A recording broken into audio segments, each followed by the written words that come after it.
আমার 18 হয়েছে গত জুলাই মাসের 10 তারিখে। গত জুলাই মাসের 10 তারিখে। সো 18 বছর মানে ধরে নেওয়া হচ্ছে যে শি ইজ অ্যাডাল্ট এবং তার বিচার বুদ্ধি করার ক্ষমতা আছে এবং সেই জায়গাটা থেকে সে সমাজের অনেক রিয়েলিটিকেই ফেস করতে পারে। তোমার নাম কি? আমার নাম সুভা আক্তার। সুভা আক্তার, এবং এটা তোমার অরিজিনাল নাম না, আমরা শুরু দিয়ে বলে নিয়েছি।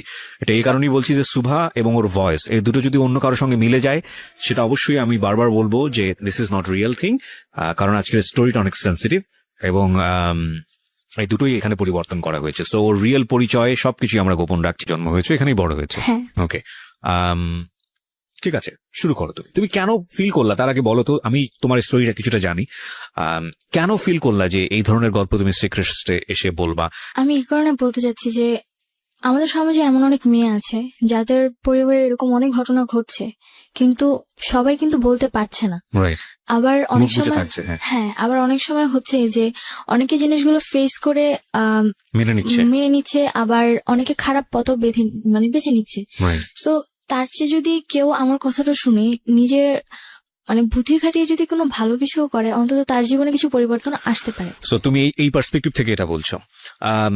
এখানে একটা বিষয় অবশ্যই খেয়াল রাখবেন প্রিয় শ্রোতা, ও যে বিষয়টা নিয়ে আজকে এখানে এক্সপ্লোর করতে যাচ্ছে এটা অত্যন্ত সাহসী একটা পদক্ষেপ আমি বলবো, কিন্তু এটা থেকে আসলে বের হওয়ার জন্য কোনো রিমেডি আছে কিনা সেটা আমরা পুরো স্টোরিটা শোনার পরে সবাই মিলে ডিসকাস করতে পারি। চলো শুরু করো একেবারে ছোটবেলা থেকে, যেখান থেকে তুমি বলতেছি। আমরা ব্যাকগ্রাউন্ডে থাকো প্রথমে। আমার আজকে 18 বছর বয়স। আমি ছোটবেলা থেকে বড় হয়েছি ঢাকাতেই। আমার জন্ম হবার 3 মাস পর আমার বাবা বাইরে চলে যায়। জি। দেন 3 তুমি কি বড় সন্তান? হ্যাঁ, আমি আমার ফ্যামিলির বড়। কয় ভাই বোন তোমরা? আমরা 3 ভাই বোন, আমি সবার বড়। আমার ছোট 2 ভাই আছে। ছোট 2 ভাই আছে, ওকে। তো বাবা চলে যায়, তো তখন আমি অবশ্যই ছোট ছিলাম। আমার মুখে যতটুকু শোনা যে আমি বাবা আর মায়ের দিক থেকে খুব সেন্সিটিভ ছিলাম। আমার বাবার একটা ছবি ছিল বাসায়, আমি আমার বাবার ছবি ছাড়া কাউকে বাবা বলতাম না। ওকে। এমনকি আমার চাচা ছিল, কাকা ছিল, তারাও অনেক সময় চেষ্টা করতো তাদেরকে বাবা বলানোর জন্য, কিন্তু আমি কখনোই বলতাম না। আমার বাবার ছবি দেখেই বলতাম যে উনি আমার বাবা। এন্ড 3 বছর পর যখন আমার বাবা বাইরে থেকে আসে, সৌদি আরবে ছিল, যখন আসে তখন আমার বাবার গাল ভর্তি দাড়ি ছিল। এন্ড 3 বছর আগে সে যেমন ছিল বা আমার ছবিতে যেরকম ছিল সেরকমটা ছিল না। দেন আমার মা আমার বাবাকে পরিচয় করে দেয় যে আমি আমার বাবা উনি। তো স্বাভাবিক আমরা মায়ের মুখে শুনেই জানি যে ইনি আমার বাবা, বা আমাদের সাথে যাদের পরিচয় করে দেবে তারাই তাদেরই আমার পরিচয় ভাবে চিনি। তো আমি আমার বাবার ছবি দেখে তার সাথে যখন ফেস মিলাই, দেন আমার কাছে ভালো লাগে না, এন্ড ফেস মিল ছিল না, এন্ড ছোট ছিলাম, বুঝিনি। এন্ড আমি তাকে বাবা বলে মেনে নিইনি। শুধু তাই নয়, আমি কখনো তাকে বাবা বলে ডাকতামও না। দেন ধীরে ধীরে যখন আস্তে আস্তে বড় হতে লাগলাম, তখন তার ফেসের সাথে বুঝতে লাগলাম যে না, উনি আমার বাবা। দেন মেনে নিয়েছি। এন্ড আমাদের ফ্যামিলিটা খুব ভালোই ছিল। আমি আমার ফ্যামিলির ব্যাপারে কখনো কোনো কিছু জানতাম না, এন্ড আমি ব্যাপারে কখনো কোনো কিছু জানার চেষ্টাও করতাম না। আমার এই ব্যাপারে কোনো আগ্রহ ছিল না, কজ ফ্যামিলিতে সবাই একজন আরেকজনের দায়িত্বে থাকে, কিন্তু তবুও কিন্তু একটা ব্যক্তিগত ব্যাপার বলতে কিছু থাকে। দেন আমাকে ছোটবেলা থেকে আমি প্লে, নার্সারি, কেজি এগুলো আমি আমাদের এলাকার একটি স্কুলে পড়েছি। দেন পরবর্তীতে আমাকে আমার এলাকার ডালাতুন নার্সারি স্কুলে ভর্তি করানো হয়েছে। আমি ওখানে পড়াশোনা কন্টিনিউ চালিয়েছি। যখন আমার 7 যখন আমি 7 উঠি, স্বাভাবিক বয়সের খাতিরে মানুষ কিন্তু ভুল করে। তো আমার আব্বু আম্মু আমার সাথে খুব খারাপ আচরণ করে। খারাপ আচরণ করে বলতে কি? খারাপ আচরণ বলতে আমার গায়ে হাত তুলে। কি ছিল ঘটনা? কেন গায়ে হাত তুলে? রিজনটা ছিল যে আমি কেন রিলেশন করছি। কি রিলেশনটা তুমি পড়লে কিভাবে? কি হয়েছে? পড়েছি, আমাকে প্রপোজ করে। ক্লাস 7 থাকতে আমার পাশের বাড়িতে ছিল একজন ভাড়া থাকতো। তো সে আমাকে যখন প্রপোজ করে, তো আবেগের বশে তাকে আমি যখন একসেপ্ট করি, আমাদের রিলেশনে যখন 14 দিন, তখন ফ্যামিলি জানতে পারে। একটু থামাচ্ছি আমি, সেটা হচ্ছে যে পাশের বাড়িতে যে ছিল ও কোন ক্লাসে পড়তো? পড়াশোনা করতো না। ও কি তোমার চেয়ে বয়সে অনেক বড় ছিল? হ্যাঁ, বড় ছিল বয়সে। পড়াশোনা আরো 2-3 বছর আগে ছেড়ে দিয়েছে। আচ্ছা। এন্ড জব করতো। তোমার চেয়ে বয়সে অনেক বেশি বড় ছিল। সে তোমাকে প্রপোজ করে? হ্যাঁ। আচ্ছা। তো যখন আমি একসেপ্ট করি, আব্বু আম্মু আমাকে তেমন কিছু বলেনি। জাস্ট তোমার আব্বু আম্মু জানলো কিভাবে? আব্বু আম্মু জানতে পেরেছে আমি আব্বুর ফোন দিয়ে কথা বলছিলাম। আচ্ছা। দেন আব্বুর ফোনে নাম্বারটা ছিল, এন্ড রাতের বেলা সে যাচ্ছিল যে আমার সাথে দেখা করবে। আচ্ছা, And আমার মনে খুব ভয় ছিল, তো আমি ফোনটা সাইলেন্ট করে আমার বালিশের নিচে রেখে ঘুমিয়ে পড়েছিলাম। ওকে, দেন হঠাৎ করে আব্বু ঘুম থেকে উঠে দেখে যে বাইরের লাইট জ্বলছে অ্যান্ড আব্বুর ফোন কাছে নি। যখন সে আমার বালিশের নিচে ফোনটা দেখে, রিসিভ করে ফোন, তো আমি ওখান থেকে, আব্বু কোনো কথা বলে না, কিন্তু অপর সাইড থেকে কথা আসে যে তুমি আমার সাথে দেখা করবে, আর তা নাহলে তোমার সাথে আমার ব্রেকআপ। ওকে, এই ধরনের কথা আসে। হ্যাঁ, ওকে, তো পরে এই কথাটা শোনার পর আব্বু খুব রেগে যায় অ্যান্ড আমাকে ওই দিন খুব মারে অ্যান্ড আমার পড়াশোনাও অফ করে দিতে চেয়েছিল, কিন্তু আম্মু কোনোভাবে হয়তো বা আমার পড়াশোনা বাবা এর আগে কি তোমার কখনো গায়ে হাত তুলেছে? না, ওই ফার্স্ট টাইম। ওই ফার্স্ট টাইম তোমাকে কিভাবে বাবা, এগুলো খেয়াল করবেন কারণ this is a very important thing. বাবা তোমার কাছে অনেক প্রিয় এবং অনেক রেসপেক্টেড একটা জায়গায় ছিল কি? ওকে, সো তোমাকে বাবা ওই ঘটনা জানার পরে তোমাকে বাবা কি করেছে আমাকে আমাকে প্রথমে 2-3টা থাপ্পড় মারে। জিজ্ঞেস করেনি যে কি হয়েছে হ্যাঁ, ঘটনাটা? আমাকে জিজ্ঞেস করেছিল, দেন আমাকে বলার কোনো স্কোপ দেয়নি। আমি কিছু বলার আগে উনি আমাকে মারতে শুরু করে এন্ড তোমার ওই সময় ফিলটা কি ছিল যে যখন এরকম একটা ঘটনা, তোমার ক্লাস 7 বয়স খুব বেশি হলে 12 থেকে 13, তোমার বাবা এটা জেনে গেছে এবং তুমি তো নিজে থেকেই ভয় পাওয়ার কথা? হ্যাঁ, আমি খুব ভয় পেয়ে গিয়েছিলাম এন্ড আমি বলছিলাম যে আব্বু আমার কথাটা শোনো, আমি সরি যে আমি ভুল করছি, অন্তত আমার কথাটা শোনো। তারপরে তার একটাই কথা ছিল, কেন তুমি ফোন ধরবা আর কেন বা তুমি কথা বলবা। ওকে, এন্ড যে ঘরে যে মাটি খোঁড়ার জন্য শাপল গুলো থাকে, আমরা যেগুলোকে বলে থাকি, তো আব্বু আমাকে ওটাতে অনেকক্ষণ মারে এন্ড আমার হাত পা কেটে যায়। তো শাবল দিয়ে মারে তোমাকে? হ্যাঁ, আর ওটা মানে রড জাতীয় ছিল, যার কারণে হাত পা কেটে গিয়েছিল। দেন পরবর্তীতে আম্মু জিনিসটা হয়তোবা তার কাছে খুব খারাপ লেগেছিল, তো এই কারণে আম্মু পরে আব্বুকে আটকায়, পরে আমাকে আর কিছু বলে না। দেন তারপর থেকে আব্বুর সাথে আমার কথা বলা সবকিছু কমে যায়। কজ আমার একটা জিনিসই মানে মনে হচ্ছিল যে আমার কথাটা কেন সে শুনলো না। মানে ভয় কাজ করে নাকি রাগ কাজ করে? ভয় রাগ দুটোই। ওকে, তারপরে দেন পরবর্তীতে আমার লাইফে আর তেমন কোনো ঘটনা ঘটেনি। ক্লাস 8-এ আমি জিএসসি পরীক্ষা দেওয়ার পর ওই ছেলেটার সঙ্গে সম্পর্ক কি হলো? ওই ছেলের সাথে পরে ব্রেকআপ হয়েছে। পরবর্তীতে কি তোমার থেকে হয়েছে নাকি তোমার আব্বু আমার থেকে হয়েছে? নাকি তোমার আব্বু গিয়ে কোনো স্টেপ নিয়েছে ছেলেটাকে? আব্বু গিয়ে স্টেপ নিয়েছিল বলতে আমাকে তারপর প্রতিদিন আব্বু স্কুলে নিয়ে আসতো। আচ্ছা, এন্ড পরবর্তীতে ছেলেটা আমাকে জাস্ট একটাই কোশ্চেন করেছিল যে রিলেশনে কি তুমি কন্টিনিউ করবা নাকি করবা না। তোমার ফ্যামিলিতে এত বড় ঘটনা ঘটে গেছে কিছু জানতো না? সে কিছু জানতো না। আচ্ছা, তো পরে আমি বলেছি যে না, আমার পক্ষে সম্পূর্ণ কন্টিনিউ রাখা, কজ আমি অলরেডি আমার আব্বু আমাকে অনেক কষ্ট দিয়েছি। আমার কথাটা ছিল এরকম। পরে সে বলে যে ওকে ঠিক আছে। তো তারপর তার সাথে আমার কোনো কন্ট্যাক্ট হয়নি।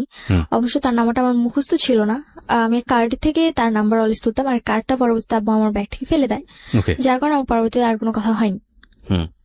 তো ক্লাস 8-এ জিএসসি এক্সাম সময় বাবা ছিল।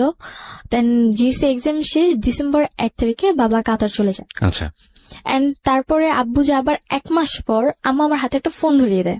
সেটা হচ্ছে নোকিয়া ফোন, টাচ ফোন ছিল, মানে নতুন মডেল যেটা বের হয়েছিল। তো পরে নতুন ফোন ছিল, অনেক খুশি ছিলাম আমি। তো আমি বুঝতাম না তখন যে কি হচ্ছিল। তো রাতে আমি এফএম শুনতাম বা ফোনে ফেসবুক ইউজ করতাম। তখন আম্মু দেখতাম রাতের পর রাত জেগে কথা বলে। তো তোমাকে ফোন দিল, এটা কি তুমি চেয়েছিলে নাকি এমনিতেই তোমাকে দিল? নিজে থেকেই তারা দিয়েছিল। নিজে থেকেই দিল? হ্যাঁ, যে তুমি এটা ইউজ করো। হ্যাঁ, এটা আমাকে ইউজ করো, কাজ আম্মু অনেক সময় বাইরে যেত, বাসায় কন্ট্যাক্ট করতে হতো, এই কারণে সে আমাকে ফোনটা দিয়েছিল। ওকে, তুমি কি এটা স্কুলে নিয়ে যেতে পারতে? না, স্কুলে আমাদের অ্যালাউ ছিল না। ওকে, তো পরবর্তীতে আম্মু রাত জেগে কথা বলতো। তো আমি ভাবতাম হয়তো যদি আব্বুর সাথে কথা বলে, কারণ আব্বু তখন নতুন বাহিরে গিয়েছে। তো পরবর্তীতে জানতে পারলাম যে আব্বুর ফোন ছিল না, বাইরে যখন যায় তখন তার কাছে ফোন ছিল না, এন্ড সে আরেকজনের ফোন নিয়ে আম্মুর সাথে 2-1 মিনিট করে কথা বলতো। তো পরবর্তীতে আমি আম্মুকে কোশ্চেন করলাম যে তুমি কার সাথে কথা বলো।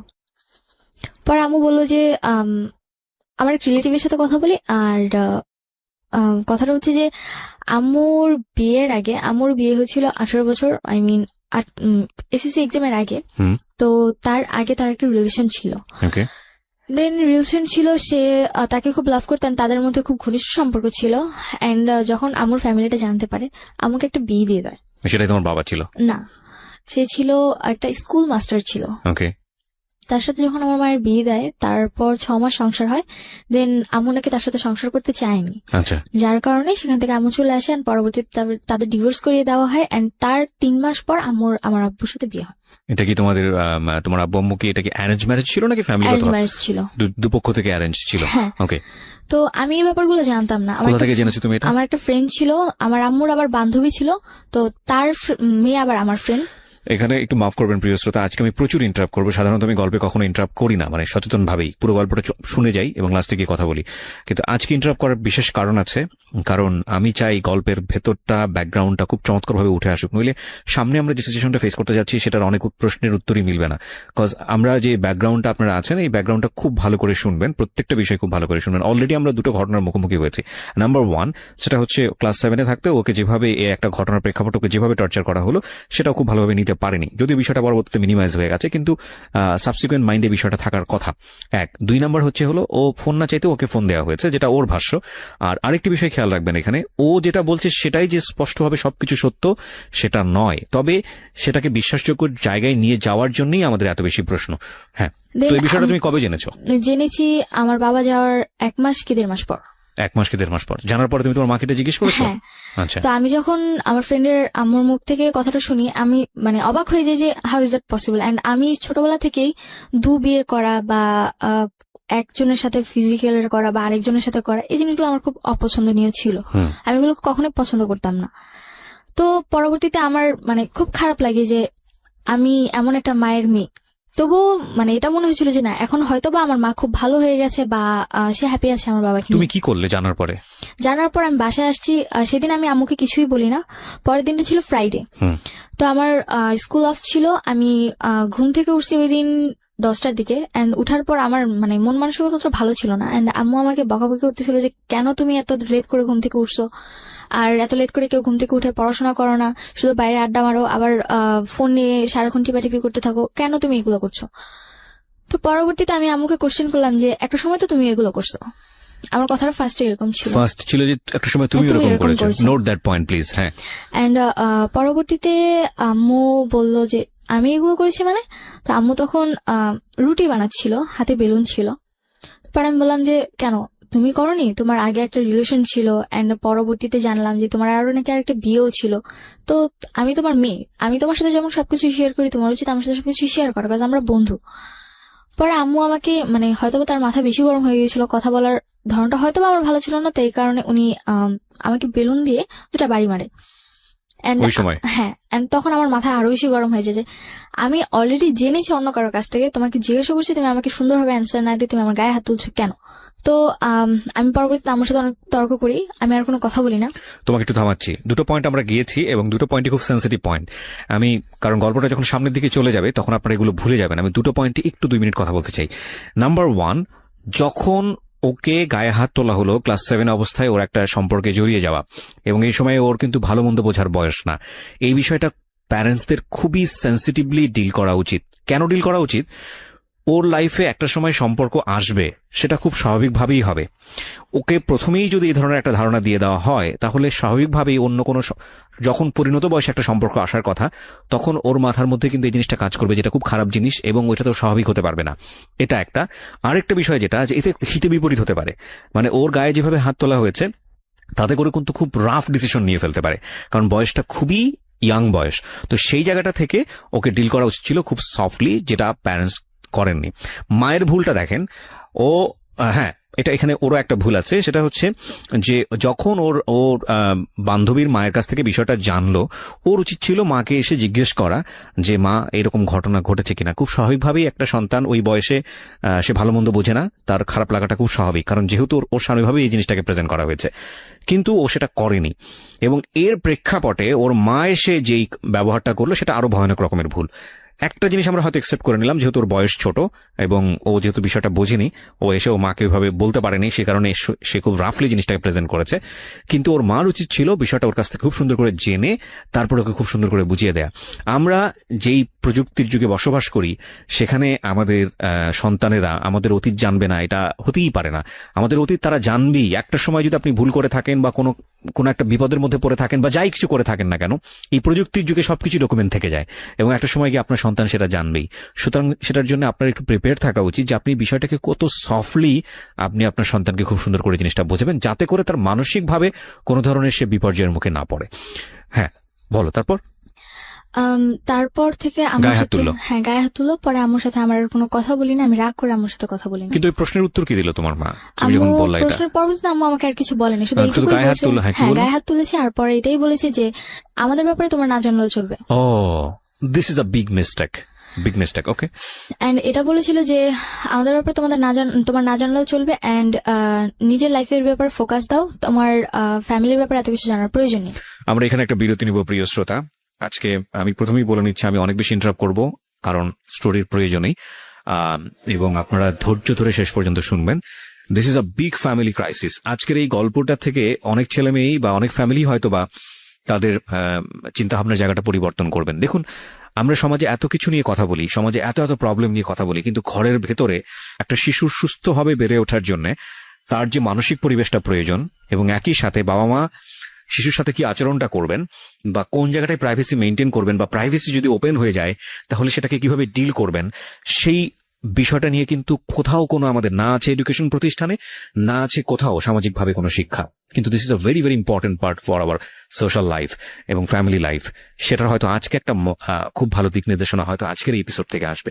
আপনাদের সবাইকে বলবো একটু ধৈর্য ধরে মনোযোগ দিয়ে শোনার জন্য, এবং যারা এটাকে এন্টারটেইনমেন্ট হিসেবে নিচ্ছেন তাদেরকে আমি বলবো please get lost, cause this episode actually not for the entertainment, so-called entertainment. It's a part of entertainment, of course. সেইভাবে যদি যাই তাহলে so-called entertainment বলতে যেটা বোঝায় যে মুভি হলো বা নাটক দেখলাম, তারপরে okay fine, I get some মজা ফান, ভুলে গেলাম। আজকের এপিসোডটা বা সিক্রেটটা আসলে এরকম না, সামথিং বিয়ন্ড এন্টারটেইনমেন্ট। যদিও এটা এন্টারটেইনমেন্টেরই একটা অংশ, কিন্তু সামথিং বিয়ন্ড এন্টারটেইনমেন্ট, এন্টারটেইনমেন্টের ভেতরে এন্টারটেইনমেন্ট, সামথিং বিয়ন্ড এন্টারটেইনমেন্ট। ওকে, সো আমরা একটা ছোট্ট বিরতি নেই, বিরতির পর আবারও ফিরে আসছি। আশা করছি আমার তারপর আমার সাথে আমার কথা হয়নি 2-3 দিন, এন্ড তারপরে দেখি যে আম্মু একজনের সাথে কথা বলে এন্ড বাইরে গিয়ে দেখা করে। তখন কি তুমি তোমার মার সঙ্গে স্বাভাবিক ছিলে, কথাবার্তা বলতে, নাকি একদম চুপচাপ? নরমালি ওরকম কথা হতো না, জাস্ট খেয়েছো কিনা বা খাবা কিনা বা স্কুলে যাবা কিনা। তোমার কোনো ফ্রেন্ড ছিল ওই মুহূর্তে তাদের সাথে তুমি এই বিষয়গুলো শেয়ার করতে? না, আমার আসলে আমি ছোটবেলা থেকে আমি স্কুলে পড়তাম, কিন্তু আমার ছোটবেলার স্কুল লাইফটা ছিল সবচেয়ে খারাপ। কেন? কজ আমার স্কুল লাইফে আমি কখনো কোনো ফ্রেন্ড করতাম না। আমার নিজের কাছে খুব খারাপ লাগতো, কজ সবার ফ্যামিলি এত সুন্দর, এন্ড আমি সবসময় একটা জিনিস চাইতাম যে আমার মা, সবার মায়েরা তাদের স্টুডেন্টস মানে বাচ্চাদেরকে নিতে আসে, আমি চাইতাম যে আমার আম্মু যেন আমাকে নিতে আসে। যদিও যে বছরে যদি 2-1 বারও সে আমাকে আনতে যেত, মানে তার চেয়ে মানে সেদিনটা মনে হতো যে আমার ঈদের মতো খুশি যে সে আমাকে নিতে আসছে। নিতে যেত না কেন, কোনো কারণ ছিল? নিতে যেত না, তখন আমার ছোট ভাই হয়েছিল, এন্ড তার একটাই কথা ছিল যে তোমার ছোট ভাইকে বাসায় রাখতে হয়, দেখতে হয়। তো বাসায় কেউ ছিল না? না, বাসায় কেউ ছিল না। সো তুমি তোমার জায়গা থেকে এটা ফিল করতে, কিন্তু তোমার মায়ের জায়গা থেকে বিষয়টা লজিক্যাল ছিল। হ্যাঁ, লজিক্যাল ছিল। তো তোমাকে সুন্দর করে বোঝাতো না বিষয়টা যে দেখো বাবা আমার এরকম সমস্যা, যে কারণে নিতে যেতে পারে? কখনো বুঝাইনি, মানে আমার মায়ের আচরণ ছোটবেলা থেকে অনেক রাফ ছিল, এন্ড একটা মা উনি তো একটা মানুষের নিম্ন স্তরে যে বকাবকি করে বা স্ল্যাং, হ্যাঁ কটু কথা বলে, মানে একটা মানুষের নিম্ন স্তরের চেয়ে নিচু কথা উনি আমাকে বলতো। আমি আগেই বলেছি আজকে আমি অনেক ইন্টারাপ্ট করব।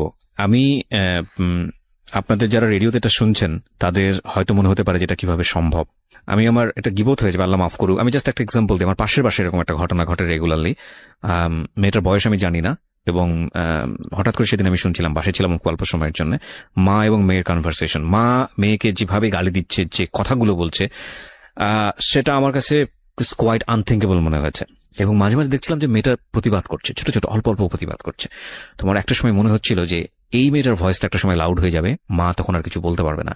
কারণ বিষয়টা আসলে তাই হয়, আমরা যত কিছুই থাকি না কেন, হয়তো ওই মায়ের লাইফে একটা গল্প আছে, সে অনেক বেশি ফ্রাস্ট্রেটেড, নিশ্চয়ই আছে, নইলে মেয়ের সঙ্গে এত খারাপ ব্যবহার কেন করবে। কিন্তু এটা একটা না, মানে শস্য জমির মতো, আপনি যে কাজটা করছেন সেটার রেজাল্ট আপনাকে পেতেই হবে। এবং আপনি একজনের উপর ফ্রাস্ট্রেটেড হয়ে যদি আপনি আপনার সন্তানের সাথে খারাপ ব্যবহার করেন, আপনার সন্তান এটা কড়াই গন্ডায় আপনাকে দিয়ে দিবে, ব্যাগ দিয়ে দিবে। যাই হোক, বলেন তারপর। তো আমার সাথে প্রচুর খারাপ ব্যবহার করতো, উঠতে বসতে খেতে বসলে অনেক খারাপ আচরণ করতো, এন্ড মানে মাঝে মধ্যে নিজের কাছে এটা মনে হতো যে আল্লাহ কেন আমাকে বাঁচিয়ে রাখছে, বা আমি কেন মরে যাই না। ওকে। তো এক পর্যায়ে সুইসাইড অ্যাটেম্পের চিন্তা করলাম, যে ক্লাস 7 এর থাকতেই, তখন আমি ক্লাস 9-এ প্রথম থেকে ভর্তি হয়েছি। ওকে। তো ইচ্ছে করছিল যে বেঁচে থাকার চেয়ে মরে যাওয়াটা হয়তো আমার কাছে অনেক বেশি বেটার। তো আমার আম্মুর সাথে একটা ছেলের মানে নর্মালি কথা হতো, আমি শুধু জানতাম, কখনো দেখিনি। তো হঠাৎ একদিন রোজার মাস, তখন আমার বাসায় আসছে সে। তো তখন আমার বাসায় তাকে দেখে আমি অবাক যে কে এই লোকটা, এন্ড সে দেখতে নর্মালি সুন্দর ছিল, তো আমার ভালো লাগে, কিন্তু আমি কখনো তাকে কথা বলতাম না। এন্ড পরবর্তীতে যখন দেখলাম যে রাতের পর রাত আম্মু তার সাথে কথা বলতেছে, আমার নিজের কাছে তার প্রতি একটা ঘৃণা জন্ম নিল, যে মানে একটা বিবাহিত মহিলা তার সাথে কি করে সে এত রাত জেগে কথা বলে, আর সে জায়গায় কিনা সে অনার্স 3rd ইয়ারে পড়ছে, একটা ছেলে। নিজের কাছে খুব খারাপ লাগতো। আমি তুমি তাকে তোমার মাকে জিজ্ঞেস করলো না যে হ্যাঁ, ছেলেটা আমি বাসায় জিজ্ঞেস আসলে করেছি। ছেলেটাকে? সে ছিল পরে বললো যে আমাকে পরিচয় করিয়ে দিল যে আমি তাকে আমার ভাই বলে জানি, তোমার মামা। তোমার মামা? হ্যাঁ, আমার মামা। হ্যাঁ। পরে আমি বললাম যে আচ্ছা ঠিক আছে। তো আমি কখনো তার সাথে কথা বলতাম না, আমি পছন্দই করতাম না তাকে, কোনোভাবেই পছন্দ করতাম না, আমার বিরক্ত লাগতো তাকে দেখলে। তো সে যদি বাসায় আসতো আমি বের হয়ে যেতাম, বা সে যদি ঘরে থাকতো আমি অন্য রুমে গিয়ে বসে থাকতাম, কখনো তার সাথে কথা বলতাম না। বাট তোমার তো উল্টো আচরণ হওয়া উচিত, যে একটা যাকে তুমি পছন্দ করছো না এবং তুমি গেস করছো যে তার মা, তোমার মা ছেলেটার সঙ্গে কথাবার্তা বলছে, হ্যাঁ। তো তুমি তাকে কেন স্পেস দিচ্ছ? তুমি তো তোমার মায়ের রুমেই বসে থাকা উচিত ছিল। বসে থাকার বলতে আমার ভালো লাগতো না তাদের কথা শুনতে, আর তারা যেরকম কথা বলতো আমার পছন্দ হতো না, বিরক্ত লাগতো। আর তোমার সামনেই এটা করতো? হ্যাঁ, আমার সামনে করতো। কি ধরনের পরবর্তীতে চলে যেতাম, মানে তারা একসাথে বসে কথা বলতো, আবার ছেলেটা আমার হাত ধরতো, এগুলো আমার পছন্দ ছিল না। তোমার সামনে এটা করতো? হ্যাঁ, আমার সামনে এটা করতো। তোমাকে অ্যাভয়েড করতো? তুমি এগুলো পছন্দ করতে না? অ্যাভয়েড বলতে যখন একটু বেশি মানে গভীর হয়ে যেত তখন আমাকে বলতো যে একটু বাইরে যাও, দেখো তোমার ভাই কোথায় আছে। ছি ছি ছি ছি। তো পরবর্তীতে এর মধ্যে আমার ছোট ভাই জন্ম নেয়, একদম একটা ছোট। মিনিট একটু থামাচ্ছি, সরি। সেটা হচ্ছে যে যখন এই জিনিসটা হতো তুমি তো একটা গেস করতে যেটা এটা this is a bad thing. হ্যাঁ, ব্যাড তো তো ওই সময়টাতে তুমি এগুলো কি করতে? তোমার ভেতরের ইমপ্রেশনটা কি হতো? খারাপ লাগতো, ইচ্ছে করতে যে হয় ওকে মেরে ফেলে, মানে আমার মাকে মেরে ফেলে, আর তাহলে নিজে মরে যায়। মানে এতটা খারাপ লাগতো, মানে খুব গিল্টি ফিল হতো নিজের মধ্যে। তো এর মধ্যে মানে যখন এই জিনিসগুলো দেখতাম তার মধ্যে হঠাৎ করে একদিন রাতে দেখি যে আমার বাসায় কেউ একজন আসছে। আমি আমার রুমে শুয়েছিলাম, আমার বাসায় কেউ একজন আসছে। তো তুমি তোমার মাকে বলতে যে মা এগুলো আমার ভালো এগুলো লাগছে? ঠিক না। হ্যাঁ, আমরা বলতাম মাঝে মধ্যে যে আম্মু এগুলো কেন করো, তো আম্মু বলতো যে কি করি, কিছুই তো করি না, জাস্ট নর্মালি কথা বলি, মানে তার কথাটা উড়াই দিত। না, তুমি তোমার মাকে বলতে পারছো মা কেন আসবে উনি বাসাতে? হ্যাঁ, আমি বলতাম। পরে বলতো যে আসে, ভাই আমার কথা বলতে আসে, মাঝে মধ্যে দেখো না খাবার টাবার নিয়ে আসে, ওনার পছন্দ, এই কারণে আসে, এছাড়া আর কিছু বলতো বাট না। তোমার যে ভালো লাগে না এটা বিষয়টা এটা আমি বলেছি তাকে। তার কথা একটা, তোমার ভালো লাগলে কে, সে তোমার কাছে আসে না, তুমি কেন এটা মানে কেয়ার করতেছো, তার কথাটা ছিল এরকম। আমি কেন কেয়ার করতেছি, সে তো আমার কাছে আসতেছে না, আসতেছে তার কাছে, তার ভালো লাগছে। তোমাদের সে আসছে। বাসাটার আশেপাশে কোনো লোকজন ছিল না? আসলে আমাদের বাসার আশেপাশে যে লোকজন ছিল মানে তারা তাদের মতো বিজি। পাশে একজন হিন্দুদের ফ্যামিলি আছে, ফ্ল্যাট এটা? হ্যাঁ। Okay. তো সে তার মতো থাকতো, আর আমাদের ডান পাশে যারা থাকতো তারাও তাদের মতো বিজি থাকতো, মানে তাদের আচরণটা অনেক খারাপ ছিল, যার কারণে তাদের সাথে কেউ মিশতে পারতো না। মানে এই বিষয়টা কিরকম ছিল যে তোমাদের সঙ্গে তাদের কোনো সম্পর্ক না ছিল না, না? সম্পর্ক ছিল না। ওকে। আর আমাদের আশেপাশে যারাই আসছিল নতুন নতুন আসছিল, তো নতুন নতুন তাদের কারোর তোমার সাথে সঙ্গে তোমার বাবার সম্পর্ক কেমন ছিল? প্রথমে খুব ভালো ছিল, এন্ড 7 এর তো আমি কাহিনীটার যে পর সময়ের গল্পে আছি ওই সময় কেমন ছিল? ওই সময় অতটা ভালো ছিল না, মানে সে আমার সাথে কথা বলতো না বেশি। বাবাও তোমার সাথে কথা বলতো না, না? কথা বলতো না, জাস্ট কেমন আছো ভালো আছো শেষ। ওই বাবা আর তোমার কি। সঙ্গে কথা বলতো না কেন? কথা বলতো না, সে বলতো আমি খারাপ হয়ে গেছি, ঘোরাফেরা করি, ফোন ইউজ করি, ফেসবুক চালাই, আর তাদের আমার ফ্যামিলির কাছে ফেসবুক ইউটিউব জিনিসটা ছিল সবচেয়ে খারাপ। ফোন তো তারাই দিয়েছে? হ্যাঁ, তারাই দিয়েছে। এন্ড তারা বলতো যে কেন ফোন দিয়েছি, গান শুনো, নর্মালি ফ্রেন্ডসদের সাথে যদি কথা বলা হয় 2-1 মিনিট কথা বলো, আর আমাদের খবর না হলে নিব, তুমি কেন ফেসবুক ইউজ করবে? আচ্ছা। তাদের কাছে ফেসবুক জিনিসটা খুবই খারাপ, মানে তোমার নোংরা আব্বু type-এর কোনো আইডি জিনিস ছিল ফেসবুকে? না, কোনো আইডি ছিল না? আইডি ছিল না। ওকে। তারা তোমার কাছ থেকে পাসওয়ার্ড বা তারা ফেসবুক কিভাবে ইউজ না, করতে হয় কিছুই এগুলো জানতো? নিত না, মানে তারা ইউজ করতে পারতো না পারতো না? ফেসবুকটা জিনিসটা। ওকে। তো এই কারণে তারা আরো বেশি খারাপভাবে হোস্ট করতে জিনিসটা। তো পরবর্তীতে যখন এখানে একটা বিষয় একটু বলি প্রিয় শ্রোতা, যেগুলো ভেরি ইম্পর্টেন্ট বিষয়। সেটা হচ্ছে যদি আপনার সন্তান কখনো এরকম ফেসবুক ইউজ করে আপনি এটাকে স্টপ করতে পারবেন না। যদি স্টপ করেন তাহলে যেটা হবে যে সে গোপন করে অন্য কিছুই ব্যবহার করে আপনাকে ধরা দেবে না। সো লেট হিম ফ্রি, তাকে ফেসবুক ইউটিউব সে যেটা করতে দিন। আপনার এক্সেস রাখবেন একটা সার্টেন পিরিয়ড পর্যন্ত, লাইক ও বয়প্রাপ্ত হওয়া পর্যন্ত ওকে সুন্দর করে বোঝাবেন বাবা তুমি যেটাই করো না কোনো প্রবলেম নাই, তোমার পাসওয়ার্ডটা আমার কাছে রাখো, তোমার আইডি টাইডি সবকিছু আমার কাছে রাখো, ওকে তুমি তোমার মতো করে করো। আমি যদি কখনো ফিল করি যে তোমার এই আইডিতে বা তোমার আমার এটাতে মনিটর করার প্রয়োজন আছে, তাহলে আমি এটা ঢুকে দেখবো যে তুমি কার সাথে কিভাবে কন্টিনিউ করছো। এটা তোমার সেফটির জন্য প্রয়োজন, কজ আমি যেহেতু তোমার চেয়ে অনেক বেশি এক্সপিরিয়েন্স এরিনাতে, আমি চাই না তুমি কোনো ভুল করো। So that is the best way. এরপরে যদি আপনার কোনো বেস্ট ওয়ে জানা থাকে ইউ ক্যান এক্সারসাইজ দিস। বলেন। তো তারপরে একদিন রাতে দেখলাম যে আমার বাসায় একজন আসছে। তো জিনিসটা আমার কাছে কোনোভাবেই ভালো লাগেনি। তো আমি পরে আমার রুমে যে নক করি, অ্যান্ড নক করার পর মানে আমি যেটা দেখি সেটার জন্য আমি একদম তৈরি ছিলাম না। আর রাত কটার দিকে এটা ঘটনা? তখন রাত মেবি 1:30 কি 2টা বাজে। তখন তুমি ক্লাস 9-এ পড়ো? হ্যাঁ, তখন ক্লাস 9। 1:30-2টার সময় তুমি কি করছিলে? 1:30-2টার দিকে বলতে আমি তখন রাত জেগে এফএম শুনতাম। দিনটা ছিল বৃহস্পতিবার। হ্যাঁ। ভূত এফএম আগে ডর হতো, হ্যাঁ। মেবি কোন একটা চ্যানেলে, আমার ঠিক মনে নেই, 89.2 তে। তো আমি সেটা শুনতেছিলাম, আর ওটা তো রাতে 2টা পর্যন্ত হতো। তো সেটা শুনতে শুনতে আমার কানে হেডফোন ছিল, আমি প্রথমে কোনো কিছু শুনিনি যে কেউ আসছে কিনা বা কোনো আওয়াজও পাইনি। পরবর্তীতে যখন আমি ওয়াশরুমে গেলাম তখন দেখলাম যে আমার রুমের লাইট অন করা। তো পরে আমি আমার রুমে যখন নক করি, পরে আমার গেট খুলে দেখি যে আমার এক রিলেটিভ। তো আমি তখনও জানতাম না যে তার সাথে আমার আগের রিলেশন ছিল। তো পরবর্তীতে যখন আমি দেখে অবাক, পরে আমি জিজ্ঞেস করলাম, আপনি এখানে এত রাতে? ছেলেটাকে জিজ্ঞেস করলাম। হ্যাঁ, ছেলেটাকে চিন্তা জিজ্ঞেস তুমি করলাম। তাকে? হ্যাঁ, চিনতাম, কারণ আমার রিলেটিভ হয়। রিলেটিভ বলতে কি ধরনের রিলেটিভ? রিলেটিভ বলতে আমার আম্মুর যার সাথে রিলেশন ছিল, তাকে আবার আমার এক খালামণি পছন্দ করতো। তো সে আবার আম্মুর সাথে যখন তার একটু ঝগড়া হচ্ছিল, তো সেই ঝগড়ার সময় আমার ওই খালামণি কোনো একভাবে আমার ওই বয়ফ্রেন্ডকে বিয়ে করে ফেলে। ওকে, বাট ওই সময়ে তুমি যাকে দেখলে তাকে তুমি আগে থেকে চিনতে কিনা? হ্যাঁ, আগে থেকে চিনতাম। আগে থেকে কিভাবে চিনতে? বিকজ খালামণির সাথে কয়েকবার আমাদের বাড়িতে আসছে, Okay. তো সেভাবে আমি চিনি। খালামণি মানে কি আপন খালামণি ছিল নাকি আপন না, একটু দূরের। তোমার মায়ের বান্ধবী ছিল? না, আমার আম্মুর খালার মেয়ে। তোমার আম্মুর খালার মেয়ে, সেই মেয়ের হাজবেন্ড হচ্ছে এটা? হ্যাঁ। ওকে, তোমার আম্মুর খালা। তো খালা মানে কি আপন খালা? না, সেটাও দূরের? দূরের। তো তার সঙ্গে তোমার দেখা হয়েছে, কোথায় দেখা হয়েছে? সেটা দেখা হয়েছিল, আমি এলাকার ভিত্তিকে নর্মাল খালো হিসেবে চিনতাম তাকে। তো পরবর্তীতে যখন আমার বাসায় দেখি তখন তাকে না তুমি আমাকে বলো, কারণ আজকের এই স্টোরিটা খুব সেন্সিটিভ একটা স্টোরি। তুমি ভালো করে গ্রাফ না করতে পারলে অনেকেই বিলিভ করতে পারবে না, এবং সে জায়গা থেকে আমার অনেক প্রশ্ন আছে তোমাকে। তোমার দেখা হয়েছে কোথায় ফার্স্ট তার সাথে? আমার ফার্স্ট দেখা খালামণির সাথে, আমি তাদের বাসায় তাকে দেখছি। খালামণির সাথে তুমি তাদের বাসায় কেন গিয়েছিলে? ছোটবেলা ছিলাম, তার ছেলে ছিল আমার বয়সী, তো তাদের সাথে খেলতাম। তো একদিন গেছি, আমি খালামণির হাজবেন্ডকে কখনোই দেখিনি, বিকজ সে বাইরে ট্যুর দিয়ে জব করতো। তো ওই দিন যখন আসে, তো তার সাথে ছোটবেলা তার সাথে একবার আমার দেখা হয়েছিল। অ্যান্ড উনি একটা কারখানায় জব করতো যেখানে কিনা পেন্সিল তৈরি করতো। অ্যান্ড উনি আমাকে একবার পেন্সিল গিফট করেছিলেন, তারপরেই আমি তাকে চিনি। ওকে, সো এটা কি তোমার বাসার আশেপাশে ছিল? এটা আমার বাসা থেকে কিছু দূরে ছিল। তোমরা যেখানে থাকতে তার 7 মিনিটের রাস্তা। ওকে, ফাইন। তারপর তো দেখার পর আমি অবাক, এন্ড দেখলাম যে তার ড্রেস আপ চেঞ্জ। মানে একটা মানুষ ড্রেস আপ স্বাভাবিক, কারো বাসায় আসলে আমরা যেরকম ড্রেস আপ পরে আসতে দেখি, উনি সেরকম ছিল না। আমার বাবার ড্রেস আপ পরা ছিল। তোমার রুমে, তোমার মায়ের রুমে তোমার বাবার ড্রেস পরা? হ্যাঁ, আই মিন রাতে যা পরে ঘুমায় মানুষ, মানে নাইট ড্রেসটা। ওকে।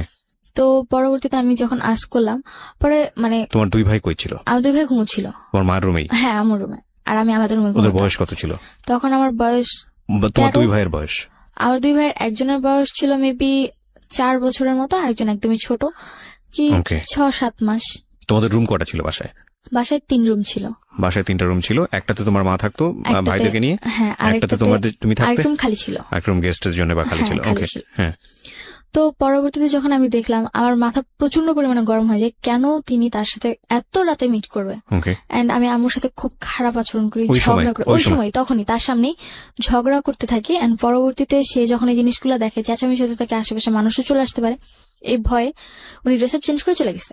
ওই সময় বের হয়ে গেছে। বাই দ্য ওয়ে, তুমি যে বাসায় থাকতো, বাসার গেটম্যান ছিল না? গেটম্যান না, আমাদের বাসা, মানে আমাদের বাসাটা ছিল এরকম যে আমার রুম ভিতরে, তারপর একটা মাঝখানে রুম, তারপর আমার রুম। আমি আবার বাইরের রুমে ঘুমাতাম। তোমার কয়তলায় থাকতে?